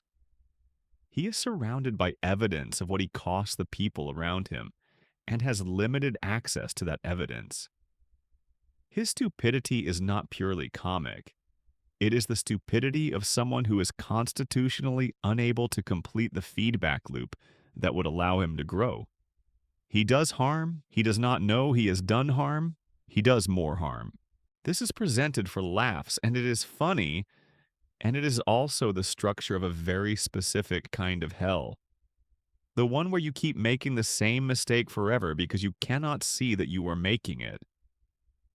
And Meg is a person of genuine feeling, genuine kindness, and genuine talent who moves through a world that cannot see any of those things because it has been organized systematically around the belief that she is worthless.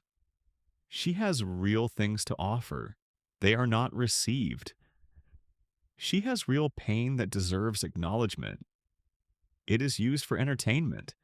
She is, in the most literal sense, surrounded by people who treat her worst qualities as definitive and her best qualities as invisible. The purgatory version of the theory holds that these are not punishments, but processes.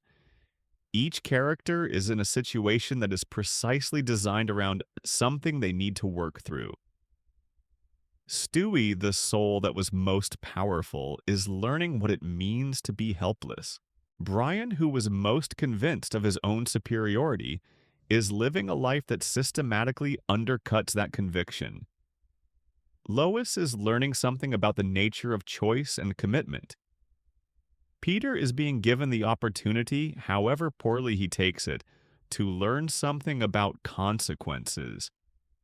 And Meg is learning something about the difference between external validation and the quieter, less comfortable things that exist when external validation is removed.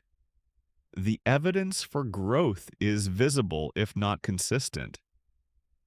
Stewie does become softer.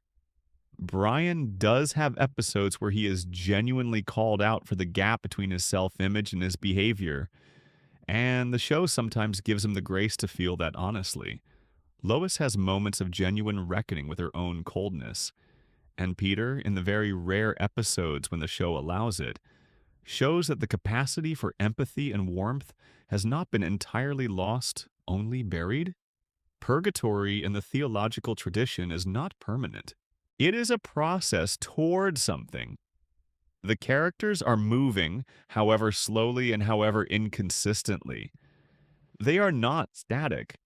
They are being worked on by their circumstances in ways that will eventually produce something different. The hell version is the same structure without the hope. Same specific fittingness of the suffering to the character. Same calibrated design of the trap. But no trajectory toward resolution. No arc toward the exit. Just the suffering, repeating, refining itself into the particular eternal form that it will take forever. Under the hell reading, the reason the show resets is not that purgatory allows for the repetition needed for learning. It is that hell does not change. The reset is not a pedagogical tool. It is the nature of damnation. You do not get better, you repeat. The specific loop of each character's suffering is the loop they are in forever. Meg, in the Purgatory reading, is the character who is closest to being done. She has endured the most, maintained the most, and retained against all probability the capacity for genuine compassion. She is almost ready. In the hell reading, she is in the deepest hell of all. A good person in a bad situation, able to see that the situation is wrong, unable to leave it, choosing again and again to stay because leaving would mean abandoning people who need her, even though they do not deserve her. There is a look on Meg's face in Seahorse Seashell Party just before she accepts her role as the lightning rod. A moment before the decision. The show does not linger on it, but it is there. The look of someone standing at the edge of something, choosing in full awareness to step back in. Whether she is in purgatory or something worse, that moment belongs entirely to her. Section 12. The floating timeline and the mystery of never aging. Before the night is fully done, there is one more thing worth sitting with. And it is one that tends to go unexamined because it is so constant that it becomes invisible. They do not age, not in any significant way. Family Guy operates on what the production industry calls a floating timeline. The show is always set in the present day, whatever year it is when the episode airs, while the characters remain the same age they have always been. Stewie is 1 year old. He has been 1 year old since January 31st, 1999. That is not a metaphor. Over 25 real years have passed outside the television screen, and inside the screen, the baby is still one. Chris is still a teenager. Meg is still in high school or just past it. In that ambiguous zone the show has occupied at various points without fully committing to either side of it. Peter and Lois are middle-aged in the way they were always middle-aged, without that middle age compounding into something different. Brian has been 10 years old in dog terms for decades. The show has addressed this directly in gag-adjacent ways, acknowledging the floating timeline as a production fact and sometimes winking at it. But in the context of all the other theories we have moved through tonight, the purgatory theory, the hell theory, the insanity theory, the contaminated water theory, the non-aging takes on a different quality. In purgatory, souls do not age in the human sense. They exist in a state of suspended process, working through their specific unfinished business without the linear progression that biological life provides. In hell, time famously does not function as it does in the material world. And in the mind of a man in an institution, constructing an entire universe from grief and memory, nothing ages because the mind is not moving forward through time. It is circling, returning, replaying the moments it cannot let go of in the only way it knows how to keep them, by keeping everything still. There is something about the stasis of the Griffin family, the way they are always in the same kitchen, always having the same arguments, always returning to the same positions after each disruption, that has the quality of a moment preserved rather than a life being lived. As if the whole show is an amber that has captured something at a particular instant and holds it there perfectly maintained while the world outside continues its movement. Stewie is 1 year old. He will always be 1 year old. And in that 1 year, within the show's own canon, he has created the universe, traveled through the whole of human history, stood outside space-time itself, saved his best friend from death by manipulating the flow of time, and stood in a therapist's office and admitted for the first time that the voice everyone hears is not his real one. All of that in 1 year. The most cosmically consequential 12 months in the history of existence. And at the end of every day, back in the crib, back where Lois put him, back in the soft dark of a nursery on a street in a town that the show has always refused to name directly. The most extraordinary being in this strange fictional universe is the one with the least freedom within it. Section 13. The hidden language of the Griffin's history. There is a layer of Family Guy that most casual viewers never fully engage with, and it is the layer of the characters' histories. Not the events of any individual episode, but the accumulated backstory that the show has deposited across 25 years. The fragments of biography that have appeared in flashbacks and throwaway lines in special episodes, building a picture of who these people were before the show began and what they carry from that time. Peter's history is the most extensively depicted and the most internally inconsistent. He was raised by a woman named Thelma Griffin and a man named Francis Griffin, whom the show always presented as Peter's father, until the season 5 episode Peter's Two Dads revealed that Francis was actually Peter's stepfather, and that Peter's biological father is an Irishman named Mickey McFinnigan. This revelation recontextualizes a significant portion of what Peter has always believed about himself. He is not biologically a Griffin. His entire sense of familial identity was built on a partial truth. The show explores this in one episode and then largely drops it. Peter meets Mickey McFinnigan, understands something about where he comes from, and then the revelation fades from regular discussion. But its implications are persistent. The numerous flashbacks showing Peter's ancestors, the Griffins throughout history, going back through American and European and even ancient history, each resembling Peter in specific ways, become peculiar in retrospect. He is not biologically descended from these people. They are his stepfather's family, not his. And yet the show presents these ancestral Griffins as Peter's bloodline, which either means the show has simply forgotten its own continuity, or means that Peter's relationship with the Griffin identity is not about biology, but about the family that raised him, the name he carries. The history he was told was his. Lois's history is darker and richer than the show usually engages with.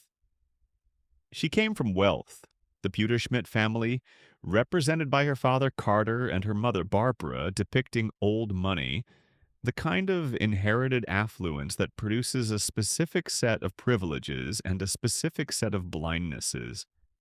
Lois had opportunities. She had the life that comes with Pewterschmidt money. And she chose Peter, who had none of it, in an act that her family never fully forgave or understood.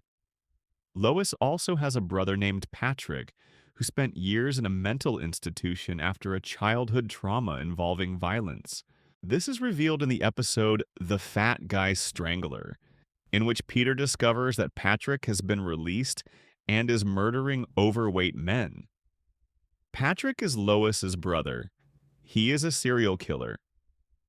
This is a fact about Lois's family of origin that exists in the canon, and that the show has never really come back to in the way a show concerned with psychological realism would. There is also the matter of Peter and Lois's relationship before the events of the show. Multiple episodes have depicted their early courtship and marriage, and these depictions are not consistent with each other. The details of how they met, where they were, what Peter was doing, what Lois's alternatives were, these vary from telling to telling in ways that go beyond the show's normal tolerance for continuity errors.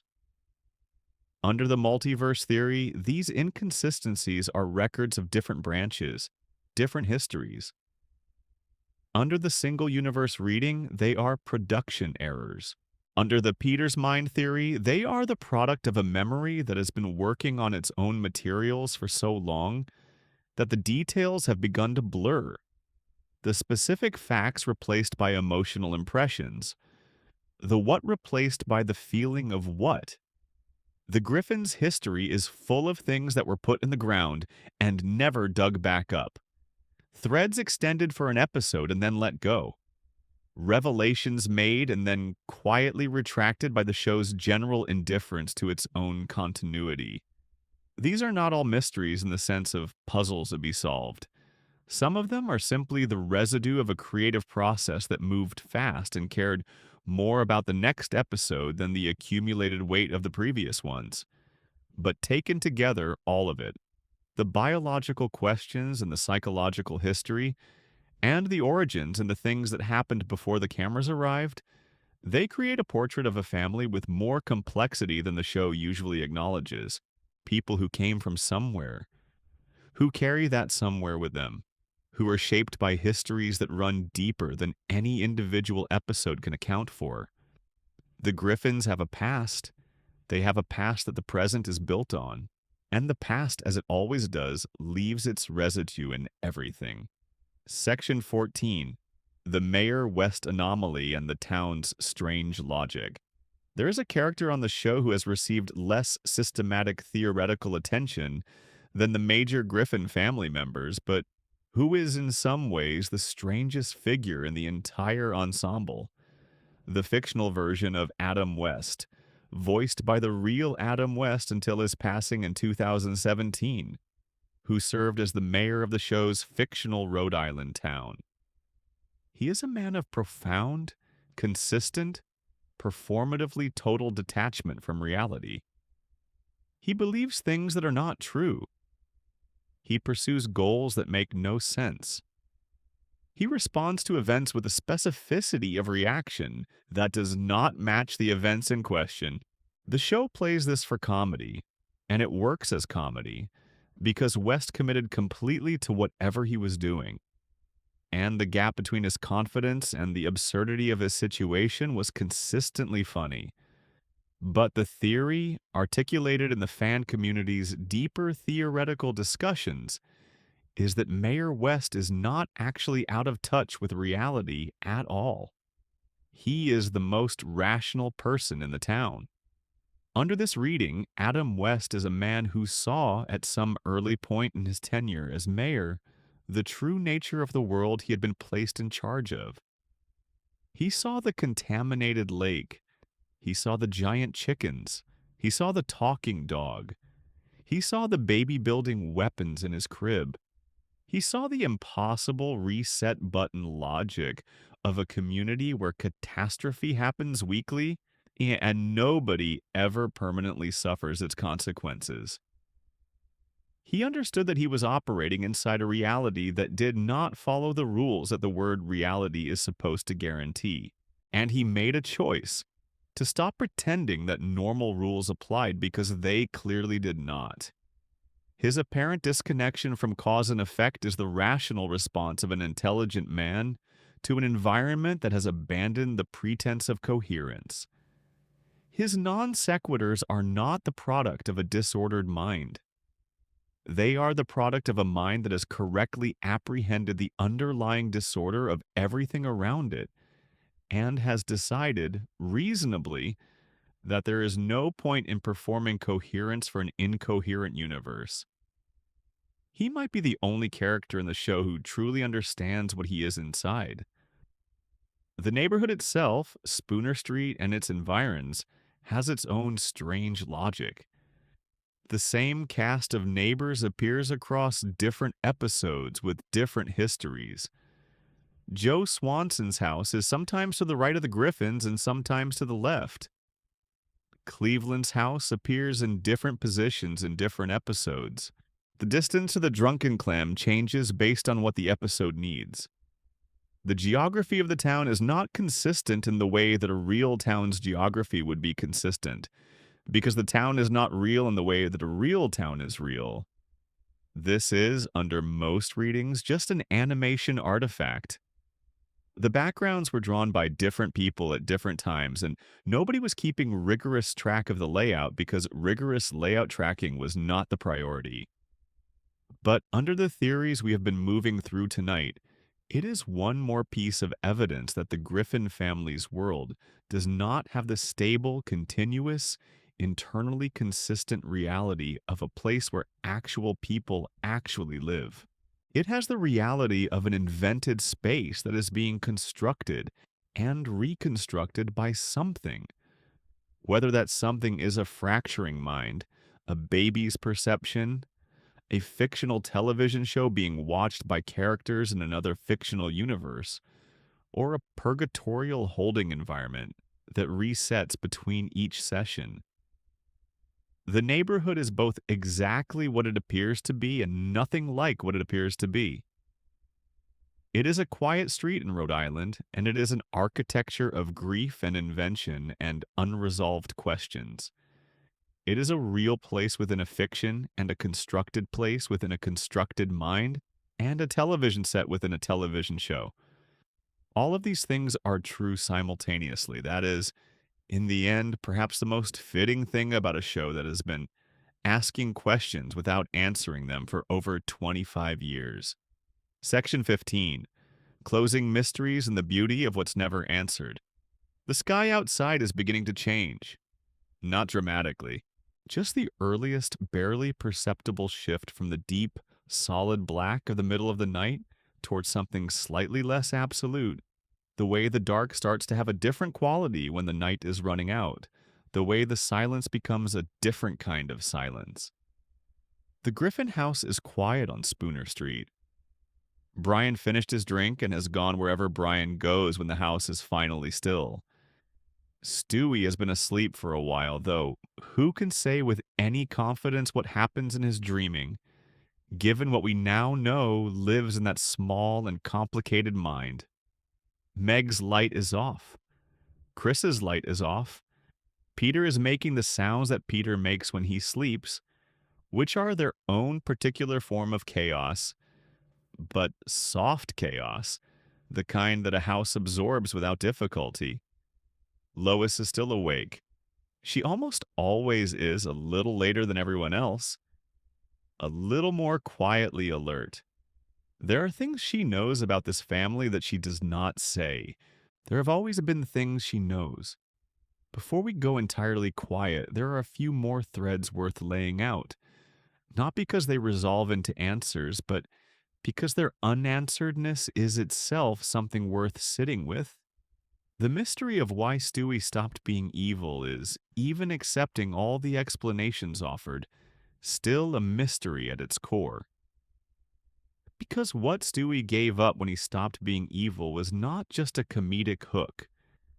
It was a kind of power. The early Stewie had something the later Stewie does not. Genuine unpredictability. Genuine danger. Every scene carried a charge because something could actually go wrong. Some plan could succeed. Some target could fall. The world of the show was held slightly on edge by the fact that one of its characters had both the capability and the will to cause real harm, and the audience could never be fully sure that harm would be withheld. That tension is gone now. The show is safer, more comfortable, and what grew into the space where that tension used to live is something gentler, something warmer, and something that does not quite fill the particular shape of what it replaced. There are hundreds of animated characters who are insecure, emotional, and searching for their identity. There was only one evil genius baby who built laser guns in his crib and tried to murder his mother between naps. That character was one of a kind, and the writers retired him because they ran out of ideas for him, which is a very different thing from the character actually running his course. The mystery of what Meg becomes in the versions of the show's future where she gets out is one the show has glimpsed without committing to. There are flashes of alternate Megs in various timeline episodes. A Meg who identifies differently, a Meg who leaves the country, a Meg who finds success in spaces the show has not yet explored. What these glimpses suggest, collectively, is that the version of Meg we live with most of the time is not the only version that exists. In various branches of the show's multiverse, Meg gets out. Meg becomes something. She moves into a life that is not defined by the Griffin household's particular mechanics. That version of Meg is out there. We just cannot see her from here. The mystery of Brian's future, whether he is the show's internal author or a CIA experiment or simply an impossible animal, is one that will never be resolved in any official capacity, which may be exactly right. The best reading of Brian is probably not a single definitive theory, but all of the theories simultaneously, held loosely, with the understanding that each one illuminates a different facet of a character who was always more complicated than his function as the voice of reason should have allowed. The mystery of Stewie's accent, what lies beneath the performance now that we know it is a performance, remains open even after the 2018 episode that revealed his real voice. Because the real voice we heard was also a construction, in the sense that all voices are constructions. And the question of who Stewie is when no one is listening, when there's no audience for the performance, when the accent is down and the therapist has gone home and the nursery is dark, is one that the show seems to genuinely not know the answer to. He's still figuring it out. The baby who has been alive forever and never aged and possibly created the universe is still figuring out who he is. There is something in that worth holding on to, because it is the most human thing about him, and possibly about any of them. The mystery of the Griffin family's love for each other runs underneath all of these specific theories like a current that nothing fully explains or fully extinguishes. They are cruel to each other. They are inattentive. They use each other as targets for frustration that should be directed at something else, something harder to locate, something that does not have a face. And yet, in the moments when the show reaches for something real, something earned, something that carries the weight of all those seasons of shared experience, they are unmistakably a family. Not a good family, not a healthy family, but a family. Something knit together by time and proximity and the particular chemistry of these specific people in this specific combination. And whatever name you give to that chemistry, it is not nothing. It has never been nothing. The best mysteries are the ones that stay open, that do not resolve into a tidy explanation but remain alive in the mind, generating new connections each time you return to them, shifting slightly based on what else you have read or thought or felt in the time since you last visited. The Griffins are full of those mysteries. They have been generating them for 25 years. They will keep generating them for as long as the show continues. Let them be there.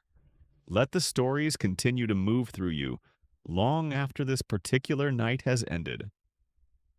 The next time you watch an episode, some quiet afternoon, some late night when you need the company of familiar voices, maybe you will see something you did not see before. A look on Meg's face. A silence that Brian lets sit a beat too long. A shot of the nursery at night with the crib in the foreground, and the darkness of the room behind it, and something in the darkness that is just slightly brighter than the rest. Let the night settle now. Let the story slow to a drift. Let the Griffin house go dark in your mind, all the lights off one by one, until only the faint blue ambient glow from somewhere in Stewie's room remains. The light from the time machine, always slightly on, always slightly ready. You do not need to solve anything tonight. Just breathe and let the questions be what they are. Thank you for being here for this one. Genuinely. If something tonight surprised you or landed differently than you expected, tell me about it in the comments. If you have a theory I did not cover, I would love to hear it. Tell me which one stuck with you. This community is built on people who care about the same things in the same way. And knowing you are out there in the dark with me is a real thing. Subscribe if you have not. The next time we do something like this, you should already be there. Sleep well. The house on Spooner Street will still be there in the morning. End of script. Uncle Guy lore. Fall asleep to Wild Family Guy. Mysteries. Section 16. The Quagmire. Enigma, the neighbor nobody questions. There is a character who sits at the center of the Griffin family's social world and who has somehow managed to avoid the deeper level of theoretical scrutiny that the family members themselves receive, even though the more you look at him, the stranger he becomes. Glenn Quagmire, pilot, neighbor, enthusiast of an assortment of activities that the show never lets you forget about, always with that particular leering grin and that catchphrase that became one of the most recognizable sounds of early internet humor. Quagmire is presented as a comedic character. His behavior is exaggerated for comic effect, in the way that all of the show's characters are exaggerated for comic effect. But there is a theory circulated in the fan community with the kind of quiet seriousness that the best theories tend to attract, that Quagmire is not simply a comedic character who happens to be morally transgressive in ways the show treats as funny. The theory holds that Quagmire is something more specific, something that the show keeps gesturing toward without ever fully naming. The most developed version of this theory suggests that Quagmire is an incubus. In the older traditions of supernatural folklore, an incubus is a demonic entity that takes on a male human form and pursues intimate contact with human beings, operating at the boundary between the human world and something older and stranger, drawing energy from the encounters in ways that are not easily explained by normal human motivations. The incubus is not just a man with unusual habits. He is something that looks like a man with unusual habits. The evidence for this reading of Quagmire is largely qualitative. His endless and apparently insatiable appetite for intimate contact, which goes far beyond what normal human drives would produce. His apparent ability to attract women who would, in any realistic social context, not be attracted to him. His physical persistence, which matches the show's general cartoon rules but also carries a slightly different energy in Quagmire's specific case. And his relationship with the Griffins, which has the character of something that has been present for a very long time, since before the show began, since before the neighborhood was established in its current form. He is simply there. He was always there. Nobody remembers when he arrived, because he seems to predate anyone's ability to remember the neighborhood without him. There is also the matter of his age, which the show has played with in ways that generate more questions than they resolve. In one episode, it is revealed that Quagmire is significantly older than his physical appearance suggests. Much older. Old enough that the gap between his apparent age and his actual age should be biologically impossible. The show treats this as a one-off gag. But under the incubus theory, it is not a gag at all. It is the show revealing something true about what Quagmire is. He does not age the way normal people age because he is not a normal person. He has been present in the world for much longer than anyone around him understands, drawing energy from his interactions in ways that sustain him across timescales that no human being should be able to cross. The Quagmire-Lois dynamic, which runs as a persistent undercurrent through many seasons of the show, also takes on a different quality under this reading. Quagmire has feelings for Lois that go beyond ordinary neighbor attraction. In a show that depicts most male characters as mildly interested in most female characters, Quagmire's particular fixation on Lois has a different texture. It is more persistent. It is more complicated. It carries the quality of something that has been going on for a very long time. Something that predates the events the audience watches and that will probably continue after the last episode airs. Under the incubus theory, this is not just a running gag about an inappropriate neighbor. It is an ancient entity with a specific target that it has been circling for longer than anyone in the neighborhood has been alive. The show complicates this theory in an interesting way by giving Quagmire one of the most explicitly compassionate moments in the entire series. In the later seasons, it is revealed that Quagmire has a daughter named Anna Lee, whose mother is a woman he had a brief relationship with. Quagmire's response to discovering he is a father is not what you would expect from a purely comedic character or from an entity that exists primarily to pursue shallow pleasures. He struggles with it genuinely. He tries to be present in the child's life in ways that cost him something. He shows a capacity for love that sits uncomfortably next to every other thing the show has established about who he is. An incubus who discovers paternal love is a genuinely interesting story. It is not the story the show is trying to tell, probably, but it is the story that emerges if you apply the theory with any consistency. Section 17, the strange immortality of side characters. Something that does not get enough attention in discussions of Family Guy's mysteries is the question of what happens to the characters who are not the Griffins. The neighbors, the recurring figures, the people who drift in and out of episodes across 25 years of television. Some of them changing dramatically across the seasons, others apparently frozen at exactly the moment they were introduced. Cleveland Brown is the most obvious example. Cleveland moved away from Spooner Street in season 8 to star in his own spin-off, The Cleveland Show, which ran for 4 seasons before being canceled, at which point Cleveland returned to the neighborhood as if nothing had happened. In the Peter's Mind theory, as we discussed earlier, Cleveland's departure represents Peter's real friend withdrawing from his hospital visits, and Cleveland's return represents something about the nature of Peter's imagined world reasserting itself after a period of absence. But within the show's own internal logic, Cleveland's departure and return creates a continuity puzzle that the show addresses by simply not addressing it.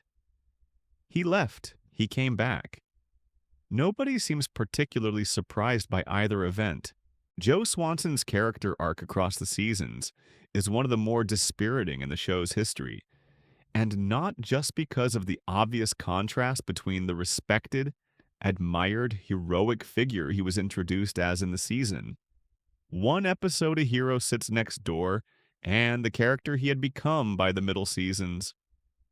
What the show did to Joe Swanson over the years is a case study in the same kind of gradual character erosion that it performed on most of its main cast, but in Joe's case, it had an additional dimension that was harder to watch.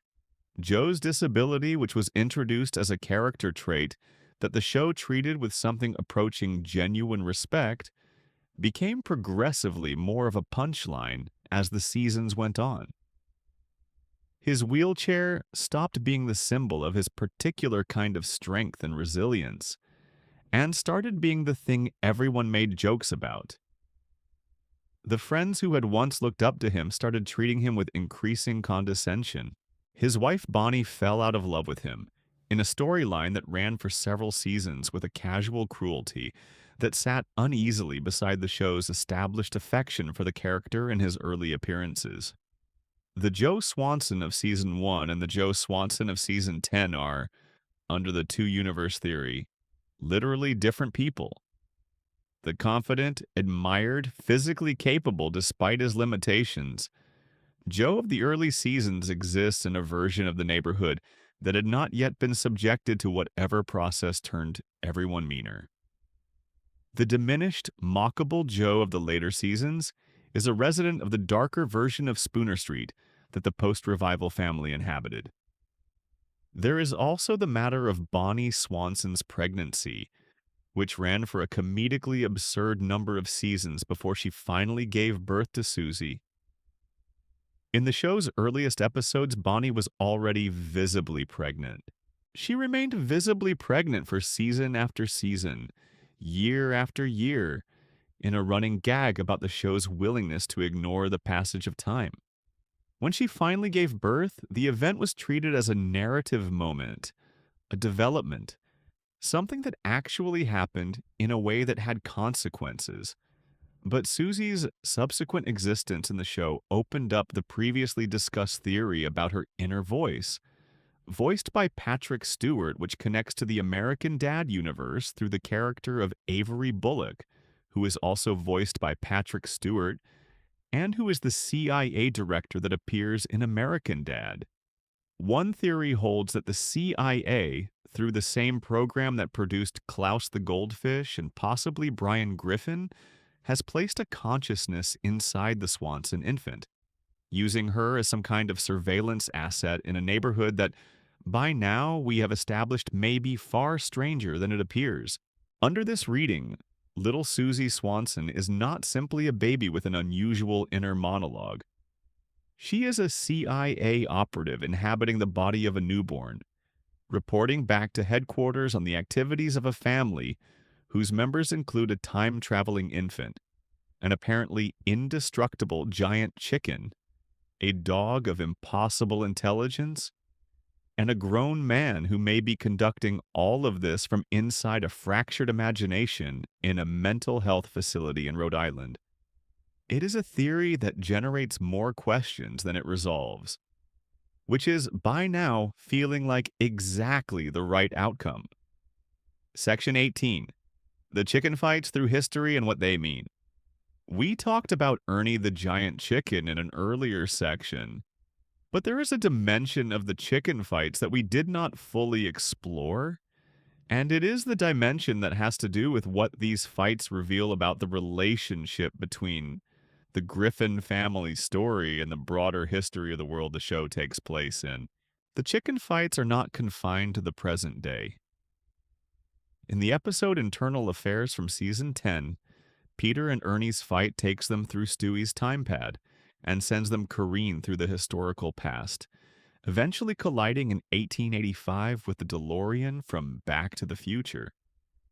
In an even more elaborate fight that takes place across multiple time periods in later seasons, the battle moves through different eras of human history, taking in the Jurassic period, revolutionary France, ancient Rome, and several other historical settings before returning to the present. What this means within the internal logic of the show's universe is that the Peter-Ernie feud has left traces across the entire span of recorded and unrecorded human history. There are moments in the past when a large white man and a giant chicken appeared from nowhere, caused enormous destruction, and then vanished.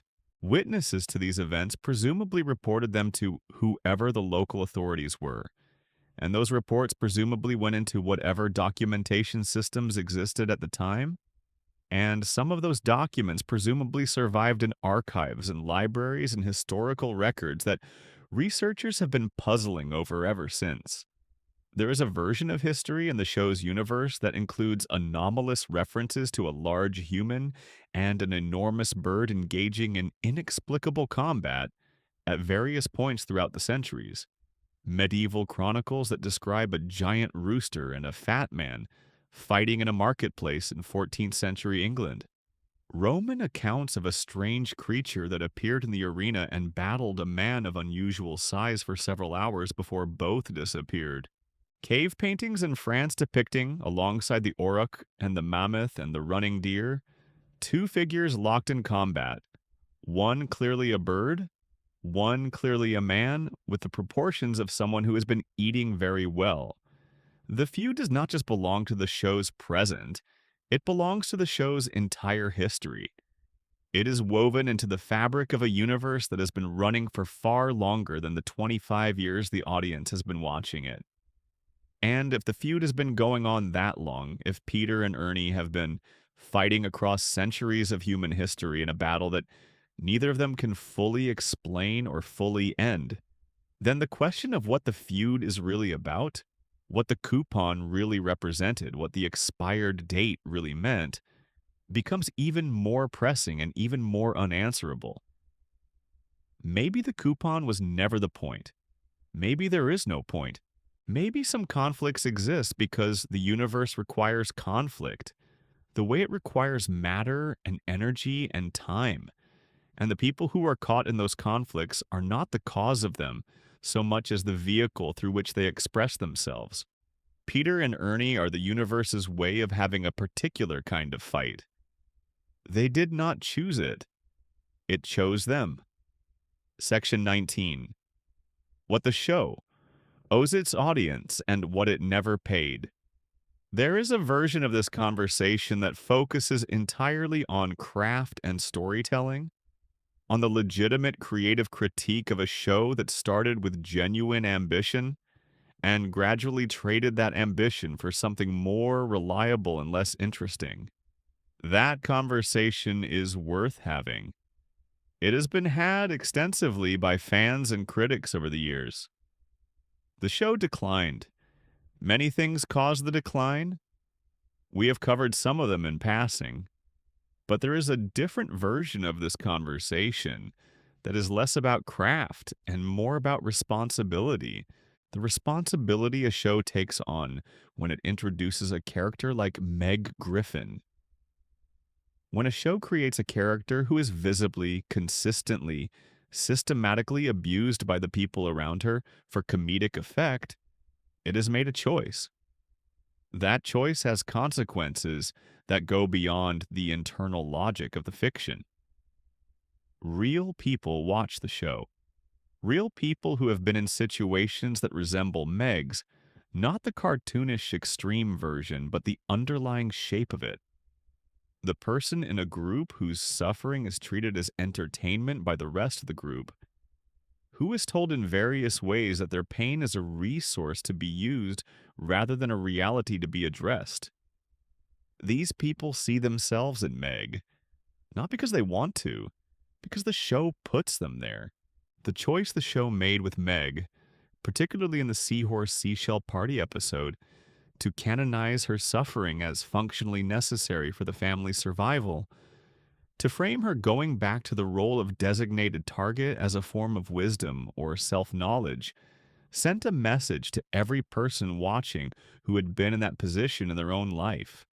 The message was that you should absorb the damage because the system depends on you absorbing it. The show eventually pulled back from the most extreme version of the Meg abuse, as we discussed. By season 14 and into season 15, the addition of women to the writing staff produced a noticeable shift in how Meg was written. She started getting episodes where she was competent, resourceful, occasionally genuinely formidable. The abuse decreased. The character began to be treated as a person rather than a punchline. But the damage of the preceding decade of episodes was already done. The pattern had been established and reinforced so many times that it had become the defining fact of Meg's existence in popular culture. The phrase that Peter uses to dismiss Meg became a catchphrase. It became the kind of thing people said to Mila Kunis in public, the real human woman who gave the character her voice, which Kunis has spoken about in interviews with a mixture of amusement and quiet weariness. The show owes Meg something that it has never quite delivered, which is a final accounting. A moment that does not reset. A development that sticks. Some version of the future we have glimpsed in the timeline episodes, where she gets out and becomes something, made permanent and real within the show's own continuity. Whether it will ever deliver that is another question without an answer. But the question deserves to be asked, and tonight, in the quiet dark, is as good a time as any to ask it. Section 20. Seth MacFarlane's fingerprints and the show's autobiographical layer. Every show created by one person carries traces of that person in ways that are sometimes intentional and sometimes not. Ways that reveal things about the creator's preoccupations and anxieties and loves and habits that the creator might not have consciously chosen to put there. Family Guy carries Seth MacFarlane's fingerprints very clearly, and the more you know about MacFarlane's own life and sensibility, the more the show reads like a kind of extended autobiography filtered through cartoon logic. The most obvious version of this is Brian Griffin.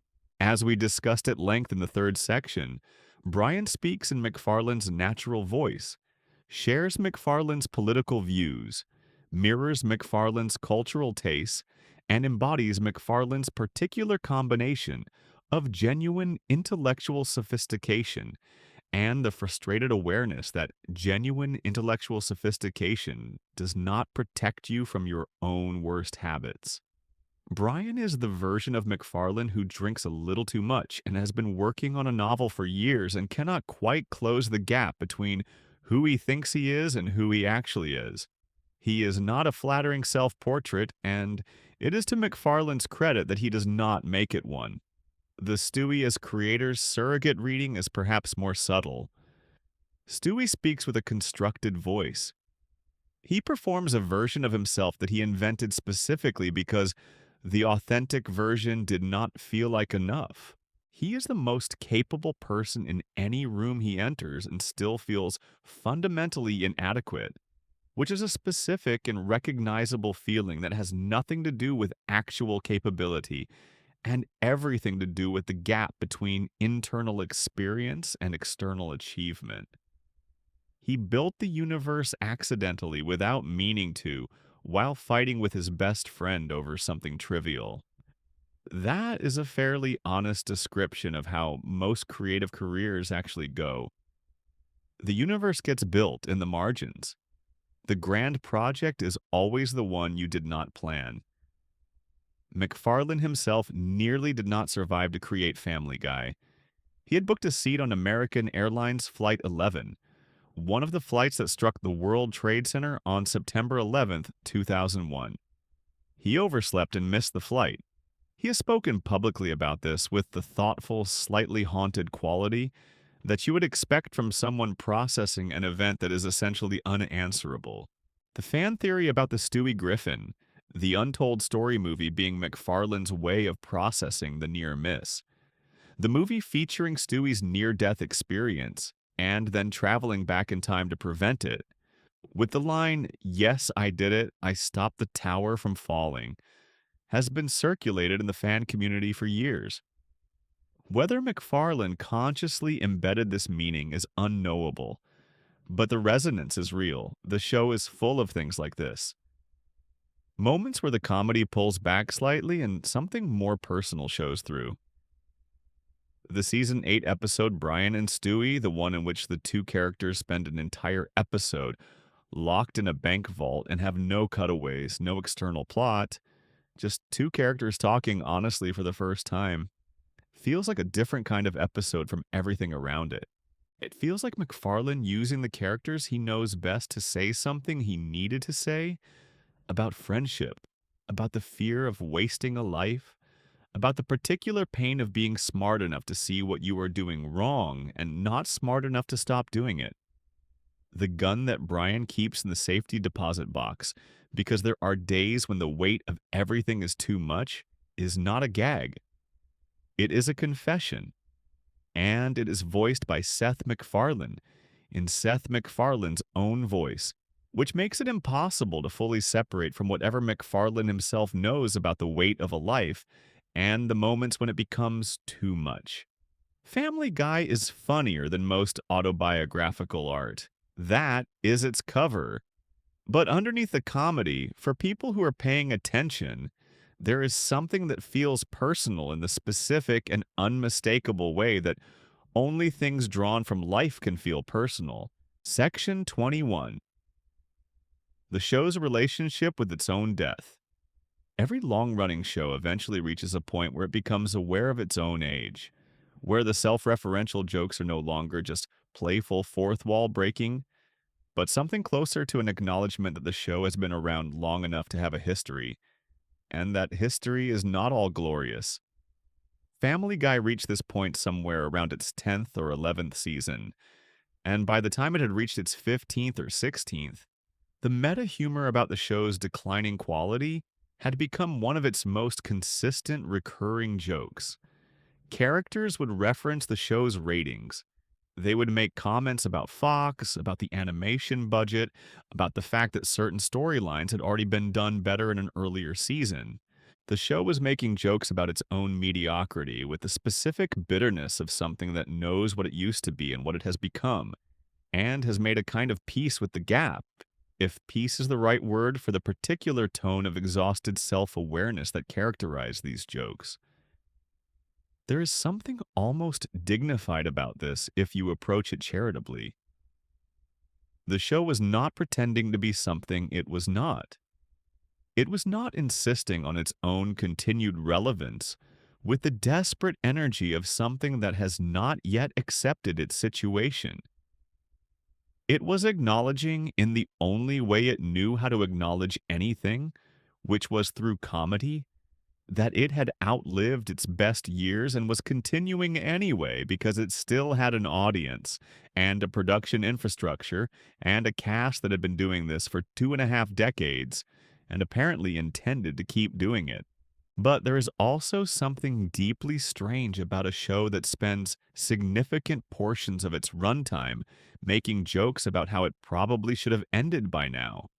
It is a kind of artistic honesty that sits uneasily next to the fact that the show is still on, still airing, still being watched by hundreds of thousands of people on Wednesday nights in a time slot that represents a demotion from the Sunday night primetime position the show held for most of its history.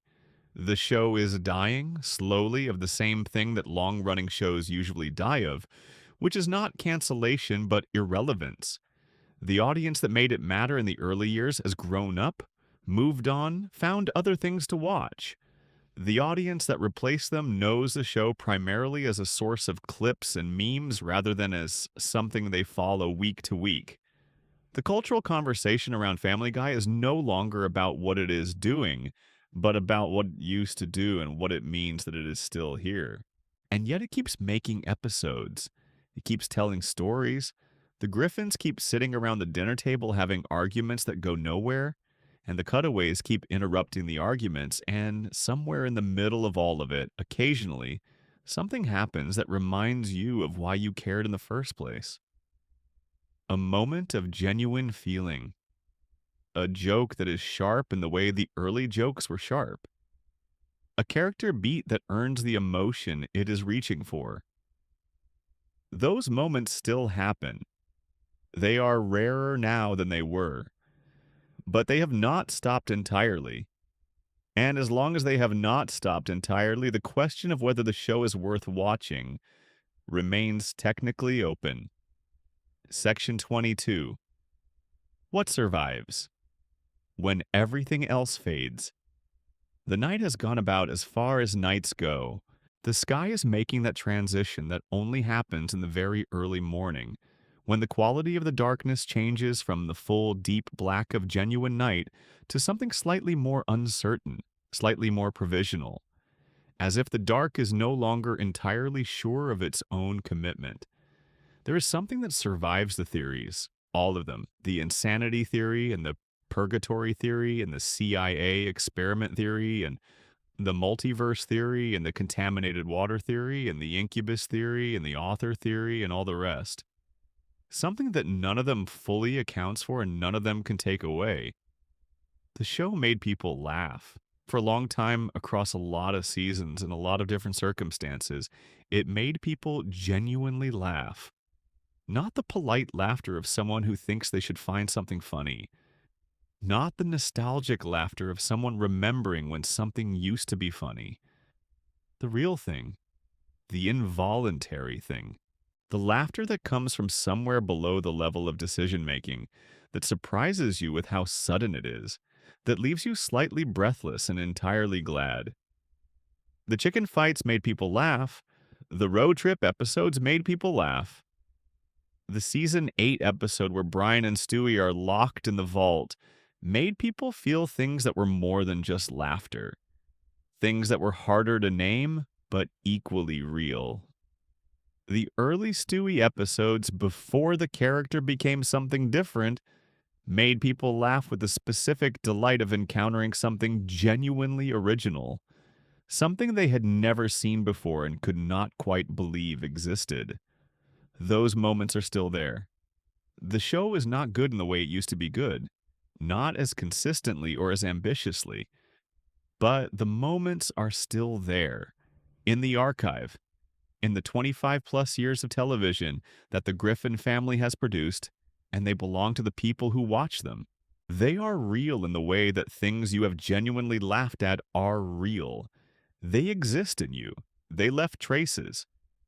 The mysteries we have been moving through tonight are ultimately expressions of something that the theories themselves sometimes obscure. People care about this show.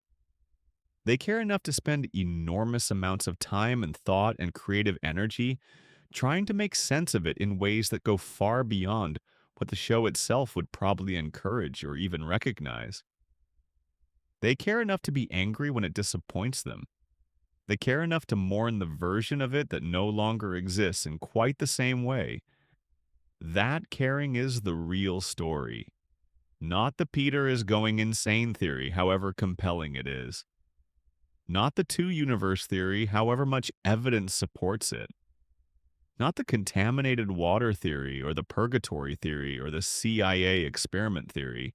The real story is the 25 years of people watching a family on television and developing an investment in them that went beyond anything those people planned for when they sat down in front of a screen. The Griffins got into you, whether you wanted them to or not. They became part of the vocabulary you use to think about family dynamics and friendship and the specific kind of humor that comes from caring about something deeply enough to make fun of it. They are in you the way all the things you love are in you. Unavoidably, permanently, in the specific shape of all the hours you spent with them. Let that sit for a moment. Just let it be what it is.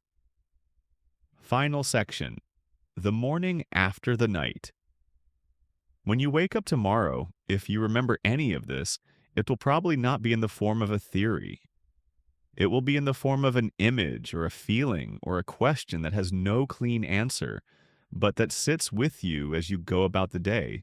Maybe it will be the image of Stewie's crib in the dark, with the soft glow of the time machine beside it. Maybe it will be the feeling of the Peter insanity theory settling into you. That specific quality of sadness that comes from encountering a version of a familiar story that is too painful to be comforting, but too plausible to dismiss. Maybe it will be Meg, standing at the edge of the decision, about to go back in. Maybe it will just be the quiet of the Griffin house in the early morning before anyone wakes up. Before Peter comes downstairs and whatever chaos the day has planned begins. The house is just a house in those moments. The people inside it are just people. Whatever theories apply to them, whatever frameworks make sense of them, they are still just a family in a house on a street in a town, and they are asleep. And the morning is coming slowly, and none of the questions have been answered, and none of them need to be. Not tonight anyway. Tonight was for the asking. Tonight, the answers, if they exist, live in the space between one viewing and the next, in the accumulated weight of 25 years of watching and wondering and caring about a cartoon family in ways that rational people probably should not, but absolutely do. The time machine is still charged. The return pad is still ready. The nursery is still dark except for that faint blue glow. And somewhere in the morning that is coming, a baby in a yellow shirt is going to open his eyes and start planning something. He always does. That is everything for tonight. Thank you for spending these hours here. If any of this stayed with you or changed how you see something you thought you understood, or gave your mind something to drift through while the rest of you did what the rest of you needed to do, then this was worth making. Comment below. Tell me where you are. Tell me which theory landed hardest. Tell me if there is a mystery I missed that you have been thinking about for years. Tell me whatever you want to tell me. That is what the comments are for. Subscribe if you have not already. The next time we do this for a different show with different mysteries, with the same long, quiet hours ahead of us, you should already be there. Until then, sleep well. The house on Spooner Street will still be there in the morning. End of script. Uncle Guy lore, fall asleep to wild Family Guy mysteries. Target 30,000 plus words. All sections complete. Additional section. aka the Lois Griffin nobody talks about. In all the theoretical attention that gets lavished on Stewie and Brian and Peter and even Meg, Lois Griffin occupies an unusual position. She is central to the show. She is in almost every episode. She is the character who most consistently holds the household together, the organizing intelligence of the Griffin family's daily life, the person who manages the chaos so that the chaos does not become catastrophic. And yet the deeper theories about the show tend to treat her as background, as context for other characters' journeys, rather than as someone with her own unresolved mysteries. This is, if you think about it, its own kind of mystery. Why does Lois receive less theoretical attention than the others? What is it about her that makes her seem, to the fan community's collective analytical gaze, more settled, more accounted for, more explainable than the people around her? One answer is that the show has given her more explanatory material than some of the others. We know about her wealthy family of origin. We know about her choices and the life she traded for the one she has. We know about her hidden competences, the things she can do that nobody in the family ever fully acknowledges she can do.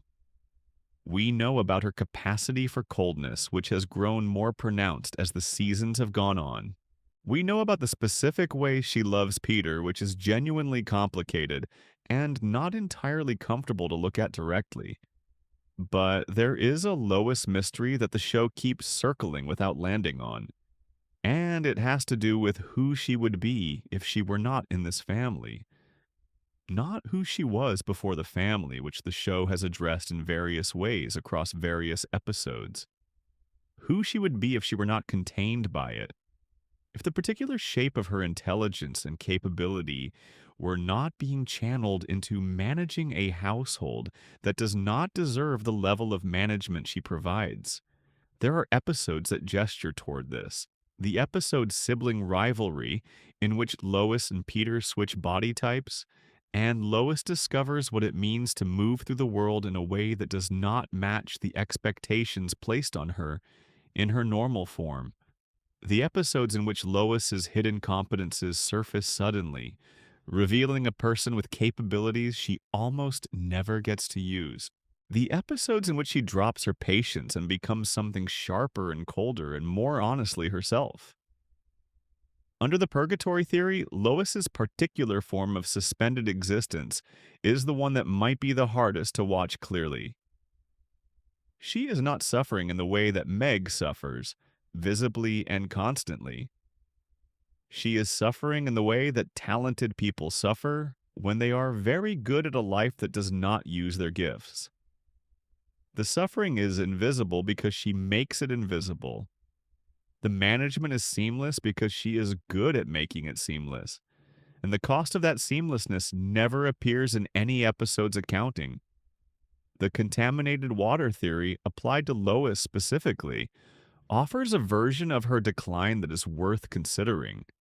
The warm, patient, genuinely loving Lois of the early seasons and the cold, brittle, occasionally cruel Lois of the later seasons are not just different creative choices. They are the same person being slowly changed by something she cannot see or taste or feel. Something working in her quietly for years the way all the most significant changes work, without announcement. She is still awake right now, in the Griffin house, in the quiet of early morning. She is probably thinking about tomorrow, all the things that need to happen and the order in which they need to happen, and the people who will not make those things happen unless she does, and the question of whether she has the energy today, and the answer she always gives herself, which is that she does, she always does, because the alternative is too much to sit with. That is the Lois mystery. Not what she is or what she did or what was done to her, but what she carries quietly in the early morning before the house wakes up, and she has to be the person she performs instead of the person she actually is. Additional Section B, The Deep Canon of the Road. 2 episodes. There is a subset of Family Guy episodes that functions almost as its own show within the show, with its own continuity, its own internal logic, and its own emotional register that is noticeably different from the episodes that surround it. These are the Road to episodes. They started in season 2 with Road to Rhode Island, the first Brian and Stewie adventure episode, which established a template that the show would return to repeatedly across its run. Brian and Stewie separated from the rest of the family in an unusual location, having to navigate their way home or towards some goal while encountering circumstances that force them to reveal things about themselves and each other that the normal run of episodes does not have space for. The Road to episodes are named as a tribute to the Hope and Crosby Road, to films of the 1940s and 50s, a series of musical comedies featuring two mismatched friends getting into adventures in exotic locations. The Family Guy versions share the basic template. Two very different people, thrown together navigating something difficult, finding their way through it. But they added musical numbers, genuine emotional stakes, and a quality of attention to the Brian and Stewie relationship that the rest of the show rarely matched. Road to Rhode Island established that Brian has a complicated history with his birth family, a history involving a mother he barely knew and a father who was absent in ways that had lasting effects. The episode used the road trip format to excavate this history gently and then use it to deepen what we understand about Brian's relationship with the Griffin household. He is not with the Griffins because they are his family in any biological sense. He is with them because they are the best version of family he has found. And that choice, made freely and maintained freely, means something that biological family often does not. Road to Europe, which aired in season 3, took Brian and Stewie across the Atlantic in pursuit of a British children's television show that Stewie was obsessed with, and used the journey to explore the gap between the idealized version of something and the reality of it. The show Stewie loved turned out to be nothing like he imagined. The world outside his expectations turned out to be richer and stranger and more disappointing and more wonderful than any idealized version could have been. Road to the North Pole from season 9 is probably the darkest road to episode and one of the darkest episodes of the show overall. Brian and Stewie go to the North Pole to visit Santa Claus, and what they find there is not the magical winter wonderland of popular imagination, but something exhausted, suffering, overwhelmed by the impossible demands placed on it by centuries of accumulated mythology. The episode ends with Brian and Stewie doing Santa's job themselves, traveling the world to deliver gifts and gradually understanding why the work is so hard and so important, and why anyone would dedicate themselves to something that asks this much. That episode has a quality that most Family Guy episodes do not have. It earns what it is reaching for. The emotional payoff at the end is not manufactured by the story. It grows out of the story in the way that genuine emotional payoffs always do, through specificity and patience and a willingness to follow the logic of the situation wherever it leads. Road to the Multiverse, which we discussed in the section on time travel, operates differently from the other Road to episodes. It's more playful, more interested in concept than in character, but it laid the groundwork for the theoretical framework that many of the show's most interesting fan theories rely on. The multiverse exists. Alternate versions of the Griffin family exist, and the version we watch is one among infinite possibilities. Under the various theories we have been working through tonight, the Road to episodes occupy a special place. In the Brian as author theory, they are the episodes that Brian tells with the most love, because they are the episodes in which he and Stewie are at the center of the story, and the rest of the family is absent. In the Purgatory theory, they are the episodes that come closest to depicting a version of the character's existence that is genuinely free. Brian and Stewie, outside the familiar structure of the household, encountering a world that is larger and stranger than the one they normally inhabit, moving through it together. In the Peter's mind theory, they are the episodes where Peter imagines, with particular vividness, the friendship between his dog self and his genius unborn son self, giving them adventures that take them outside the neighborhood that is the only safe space the rest of the imagined world allows. Whatever framework you apply to them, the road to episodes stand apart. They are the show at something closer to its best, more consistently and across more seasons than almost any other category of episode the show has produced. They are proof that the talent was always there, that the capability for genuine, sustained, emotionally resonant storytelling was present in the writer's room even when the main run of episodes was not accessing it. They are the version of the show that could have been, if the people making it had cared as much about every episode as they cared about these. Additional Section C. What Darkness Costs. A comedy. There's a conversation happening inside every episode of Family Guy that the show itself never quite has explicitly, but that you can hear running underneath everything if you listen for it. It is the conversation between two impulses that television comedy has always had to navigate.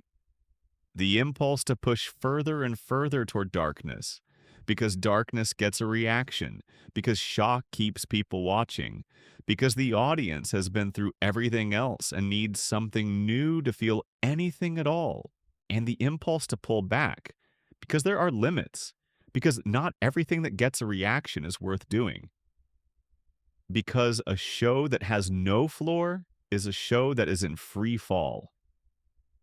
Family Guy landed on the wrong side of this conversation more often in its later seasons than it did in its earlier ones.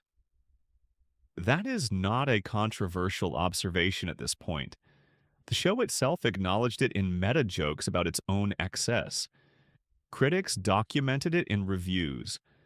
Fans articulated it in the language of disappointment that is specific to watching something you love make choices you wish it had not made. But the conversation itself, the one between darkness and restraint, is actually one of the most interesting things about the show as a cultural object. Because the moments when Family Guy got it wrong are instructive in ways that go beyond this particular show. They tell you something about what comedy can and cannot do with suffering. They tell you something about the difference between humor that uses darkness as a tool and humor that uses darkness as a destination. The early seasons used darkness as a tool. The jokes were often edgy, often transgressive, often willing to go to places that other shows would not go. But they went to those places with intention. The offense was in service of something. The shock was the delivery mechanism for a point, not the point itself. You could argue with the points, and plenty of people did, but the points were there. The show was saying something, even when it was being offensive about how it said it. The later seasons increasingly used darkness as a destination. The jokes became shocking for the sake of being shocking. The transgression became its own purpose. The show discovered that you could get a reaction simply by showing something extreme. And it leaned on that discovery heavily because reactions are easier to generate than genuine laughter. And genuine laughter is what you need when you have been doing this for 20 seasons, and the writer's room has largely exhausted the obvious material. This shift had consequences that went beyond the quality of individual jokes. It changed what the show was. A comedy that uses darkness as a tool to say something true about the world is a comedy that respects both the darkness and the audience. A comedy that uses darkness as a destination is a comedy that has started to confuse effect with meaning. The Meg situation is the clearest example of this. The early season's jokes about Meg being slightly boring and unpopular were dark humor that used a specific target to say something true about families and teenagers, and the particular cruelty of social hierarchies. The later season's systematic abuse of Meg was darkness as destination. The show wanted to see how far it could push the joke, and the answer turned out to be too far by a significant margin for a long time. What darkness costs a comedy is ultimately the audience's ability to care. Caring requires vulnerability. Vulnerability requires the possibility of genuine feeling. And genuine feeling cannot coexist with a show that treats suffering as entertainment without limit or consequence. At some point, the audience's emotional self-protection kicks in.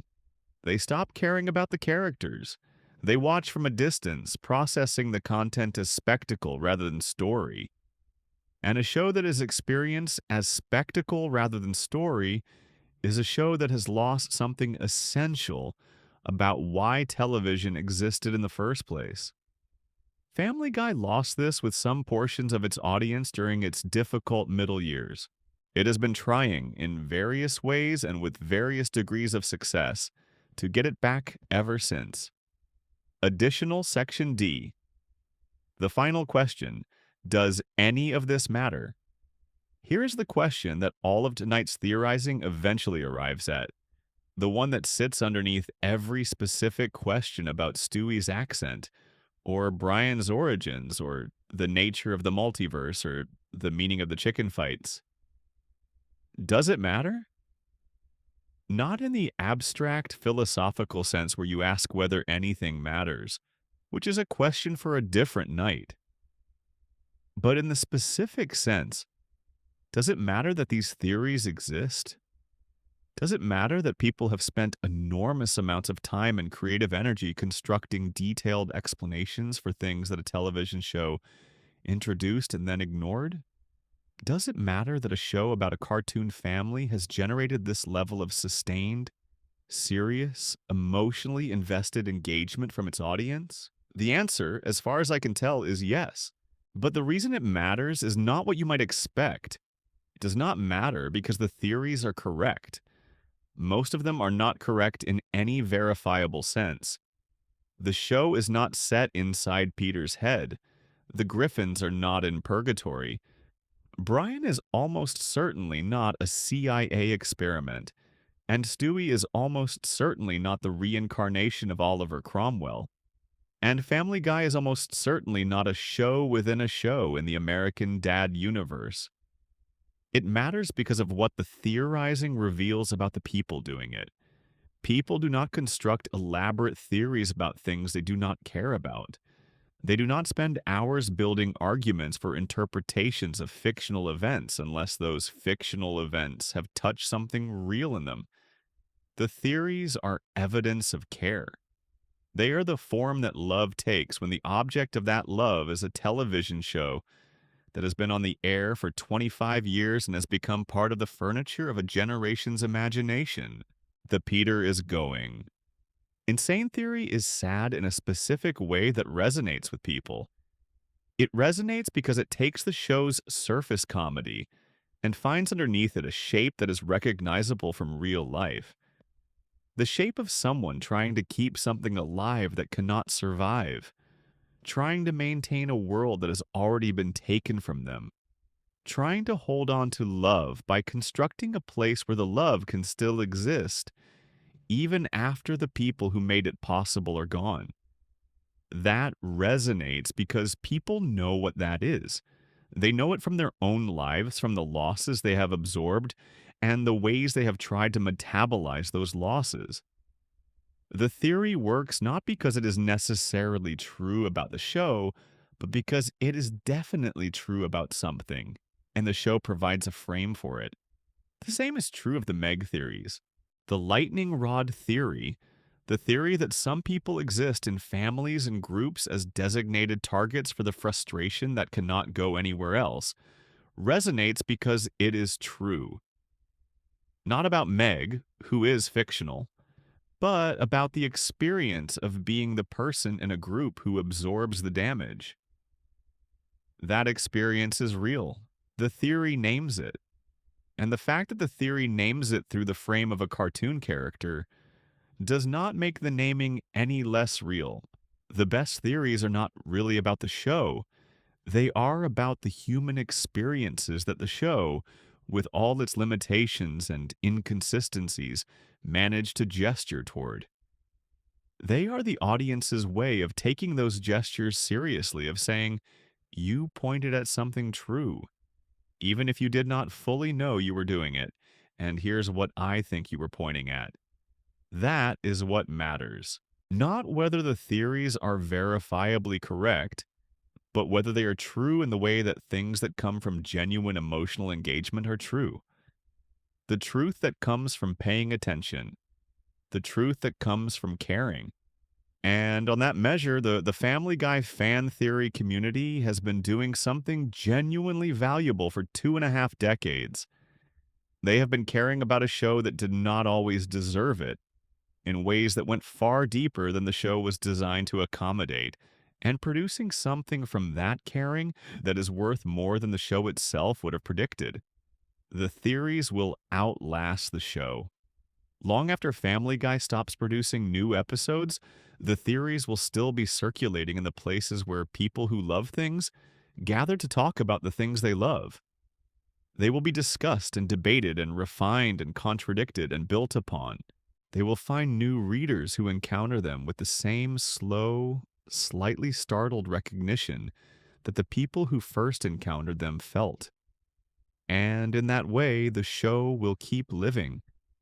Not in the form the show itself chose, not in reruns or streaming or merchandise or brand partnerships or any of the other mechanisms by which popular culture maintains itself past its peak, but in the form of questions that people keep asking, because the questions are good questions, and good questions do not stop being good just because the thing that prompted them has moved on.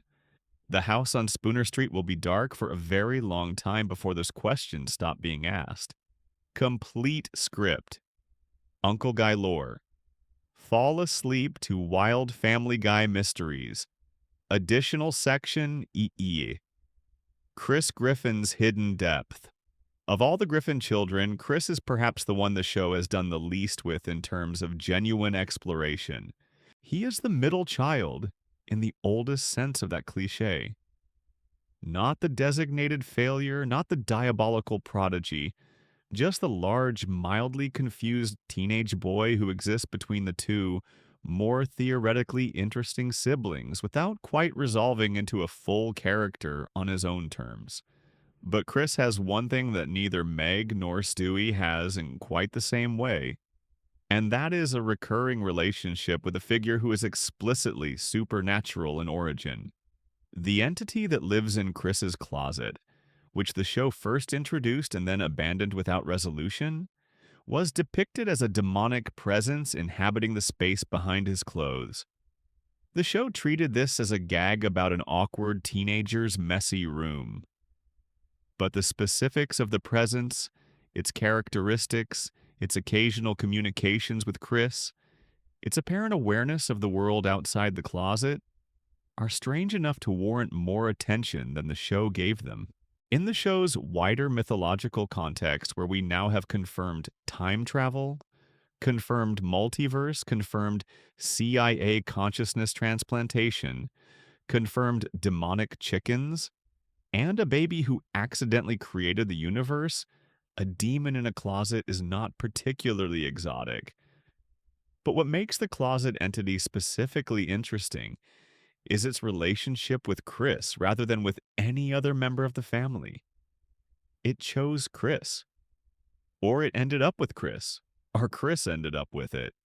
The specificity of that pairing, the entity in the most overlooked room of the most overlooked family member, has the quality of something that was placed deliberately and then forgotten about by the writers before they could follow through. Under the Purgatory theory, Chris's particular form of suspended existence is the one that requires the most compassion to look at clearly. Stewie's trap is physical limitation paired with intellectual power. Brian's trap is the gap between self-image and reality. Peter's trap is the inability to see consequences. Meg's trap is genuine goodness in a world that cannot recognize it. And Chris's trap is something quieter and harder to name, a natural warmth and openness to the world that the world keeps finding ways to take advantage of. He is the character who gets hurt not because of any flaw, but because of the specific vulnerability that comes with being genuinely, uncomplicatedly kind in a world that is neither of those things. The entity in the closet in this reading is not a demon placed there by malevolent forces. It is a reflection of the darkness that Chris is most exposed to, specifically because of his particular goodness, the thing that attaches itself to openness, the shadow that follows light. It chose Chris precisely because Chris was the least defended member of a family that is otherwise characterized by various elaborate defenses. Stewie's genius and aggression, Brian's intellect and cynicism, Peter's obliviousness, Lois's competence, Meg's endurance. Chris has none of those. He is open. And the show eventually stopped visiting the closet entity because it had not thought through what the entity actually meant, which is its own kind of creative tragedy. A genuinely interesting idea introduced and then abandoned because the people who introduced it did not know what to do with what they had found. Additional Section F, the show's use of music and what it reveals. There's a dimension of Family Guy's craft that gets underanalyzed in most theoretical discussions of the show, and that is its music. The show has always used original songs as a primary comedic tool, and over 25 years it has produced an enormous body of original musical material, ranging from throwaway gags to surprisingly polished production numbers that hold up outside the context of the episode they came from. Seth MacFarlane is a genuinely trained singer and a serious fan of the Great American Songbook, the tradition of mid-20th century popular standards that reached its height in the 1940s and 50s, and that has been the dominant musical influence on MacFarlane's own recording career. This preference shows up throughout Family Guy in ways that are sometimes subtle and sometimes not subtle at all. Brian Griffin, who we have established as MacFarlane's closest self-portrait in the show, has the same musical taste. Brian's relationship with music is depicted with more emotional authenticity than almost any other aspect of his character.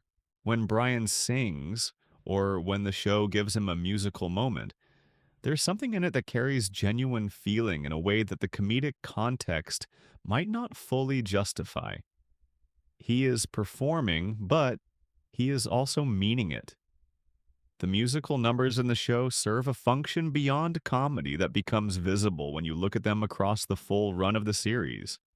They are emotional anchors. In the episodes that use them most effectively, the musical numbers provide a clarity of feeling that the show's normal comedic mode would not allow. Comedy deflects. Comedy maintains ironic distance.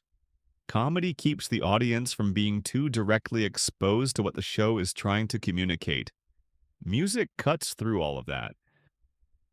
A well-constructed musical number in the middle of a Family Guy episode is the show dropping its guard for 30 seconds and saying something it cannot say any other way. The song You Have AIDS from Season 4 is an example of the show using this tool with particular cruelty, wrapping a devastating diagnosis in the relentlessly cheerful structure of a barbershop quartet number. The contrast between form and content is the joke, but underneath the joke is something more unsettling.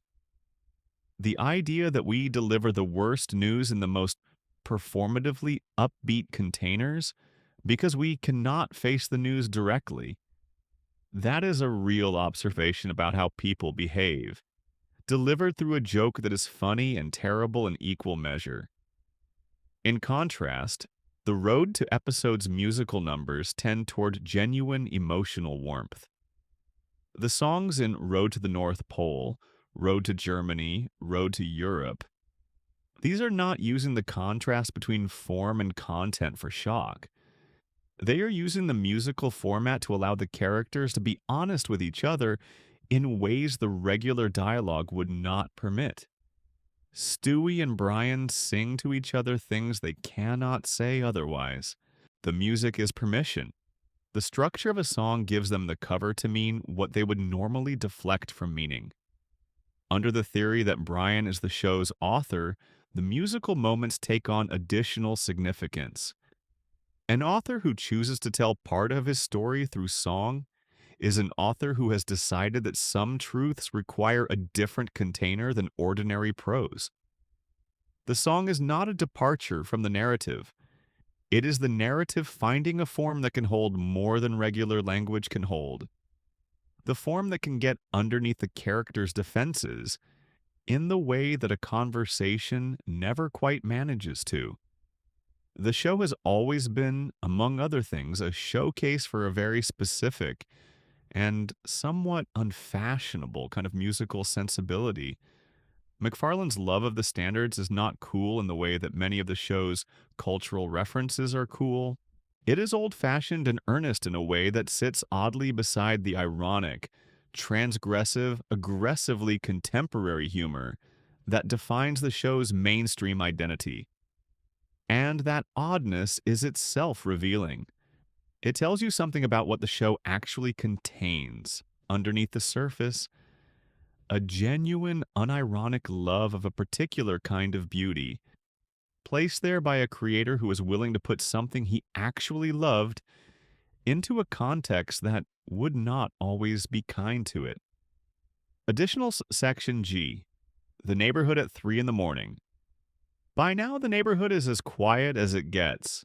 3 in the morning, or close enough that the difference does not matter. The drunken clam is closed. The lights in every house are off. The street is empty. The particular Rhode Island cold that the show is always depicted with a kind of affectionate accuracy is in the air. The specific cold of the northeastern coast in the middle of the year's long nights, when the ocean is still months away from warmth, and the wind comes in low and steady, and the only warm places are inside. Inside the Griffin house, the radiators are doing that thing old radiators do in old houses in New England. The gentle, intermittent ticking as the heat moves through the pipes, filling the quiet with a domestic pulse that makes the silence feel inhabited rather than empty.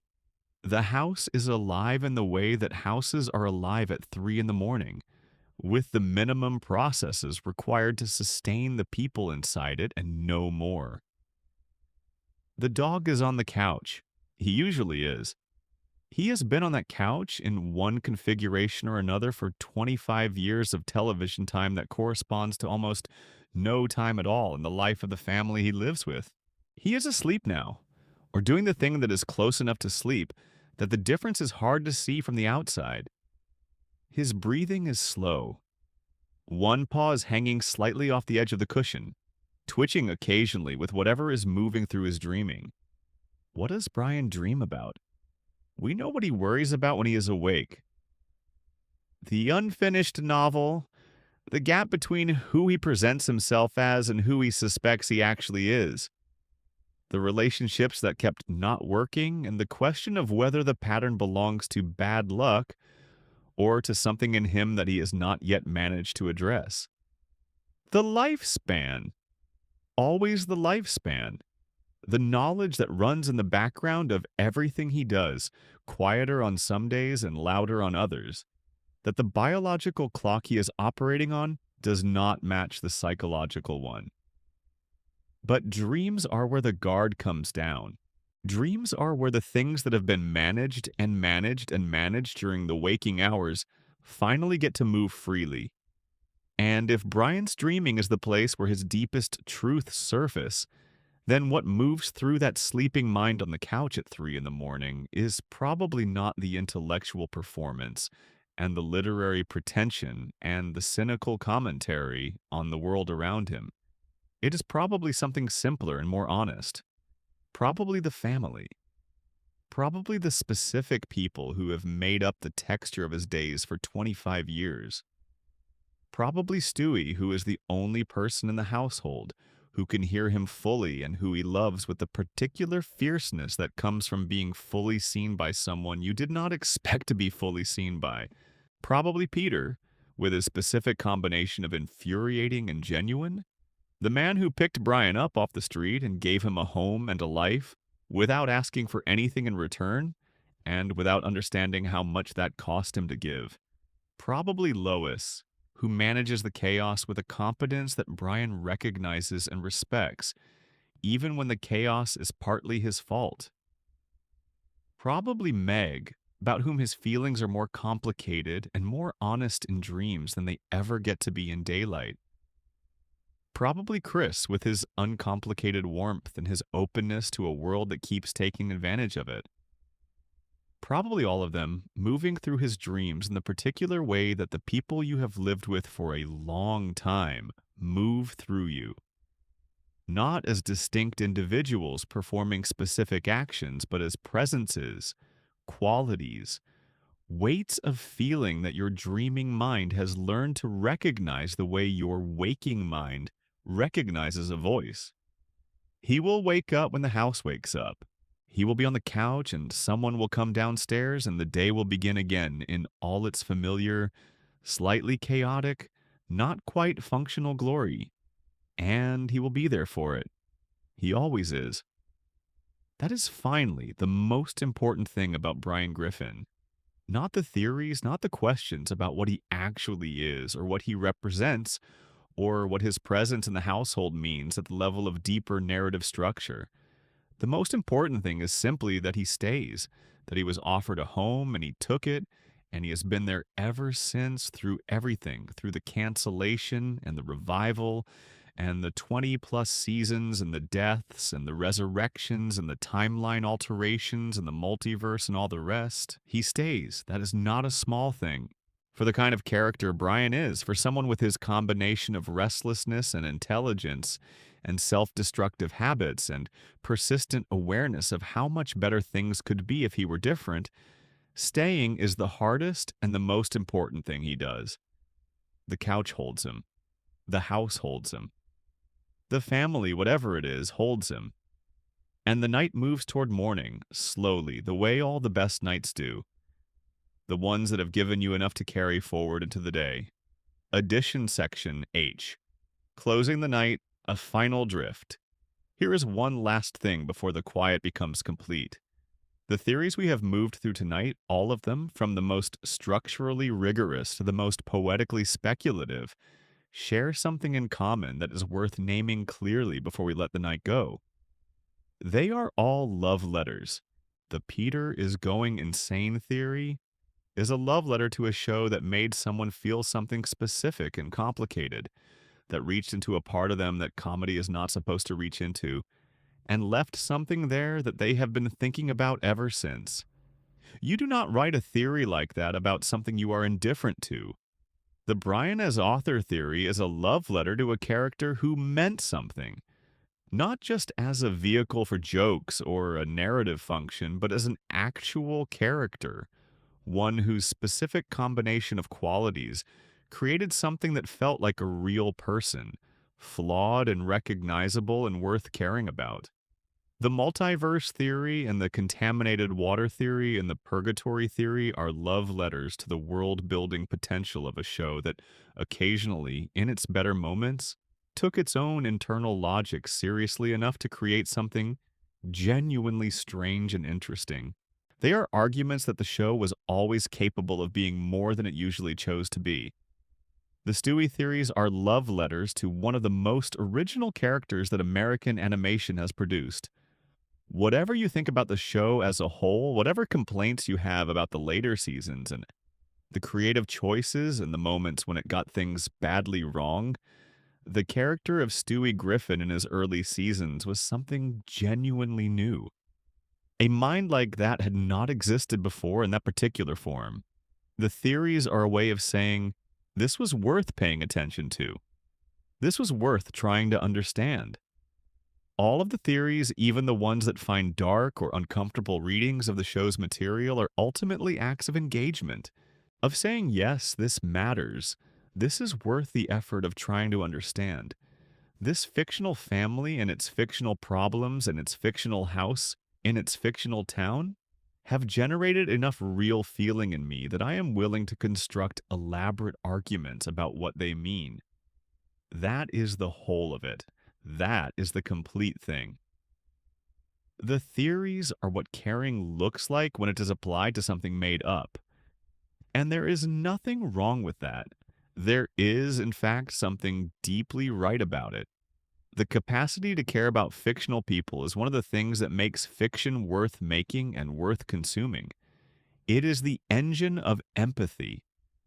The practice run for caring about real people in the complicated, imperfect, sometimes ungrateful, always worthwhile ways that real people require us to care about them. The Griffin family, for all its dysfunction and darkness and deliberate offensiveness and occasional genuine cruelty, has been a practice ground for that care for 25 years. Millions of people have watched them and felt things and thought things and talked to each other about what they felt and thought. That is not nothing. That is measured against the scale of what human beings actually do with their time and attention, quite a lot. The house on Spooner Street will still be there when you wake up. The family inside it will still be who they are. The questions will still be open. You can let all of that rest now. Everything can rest.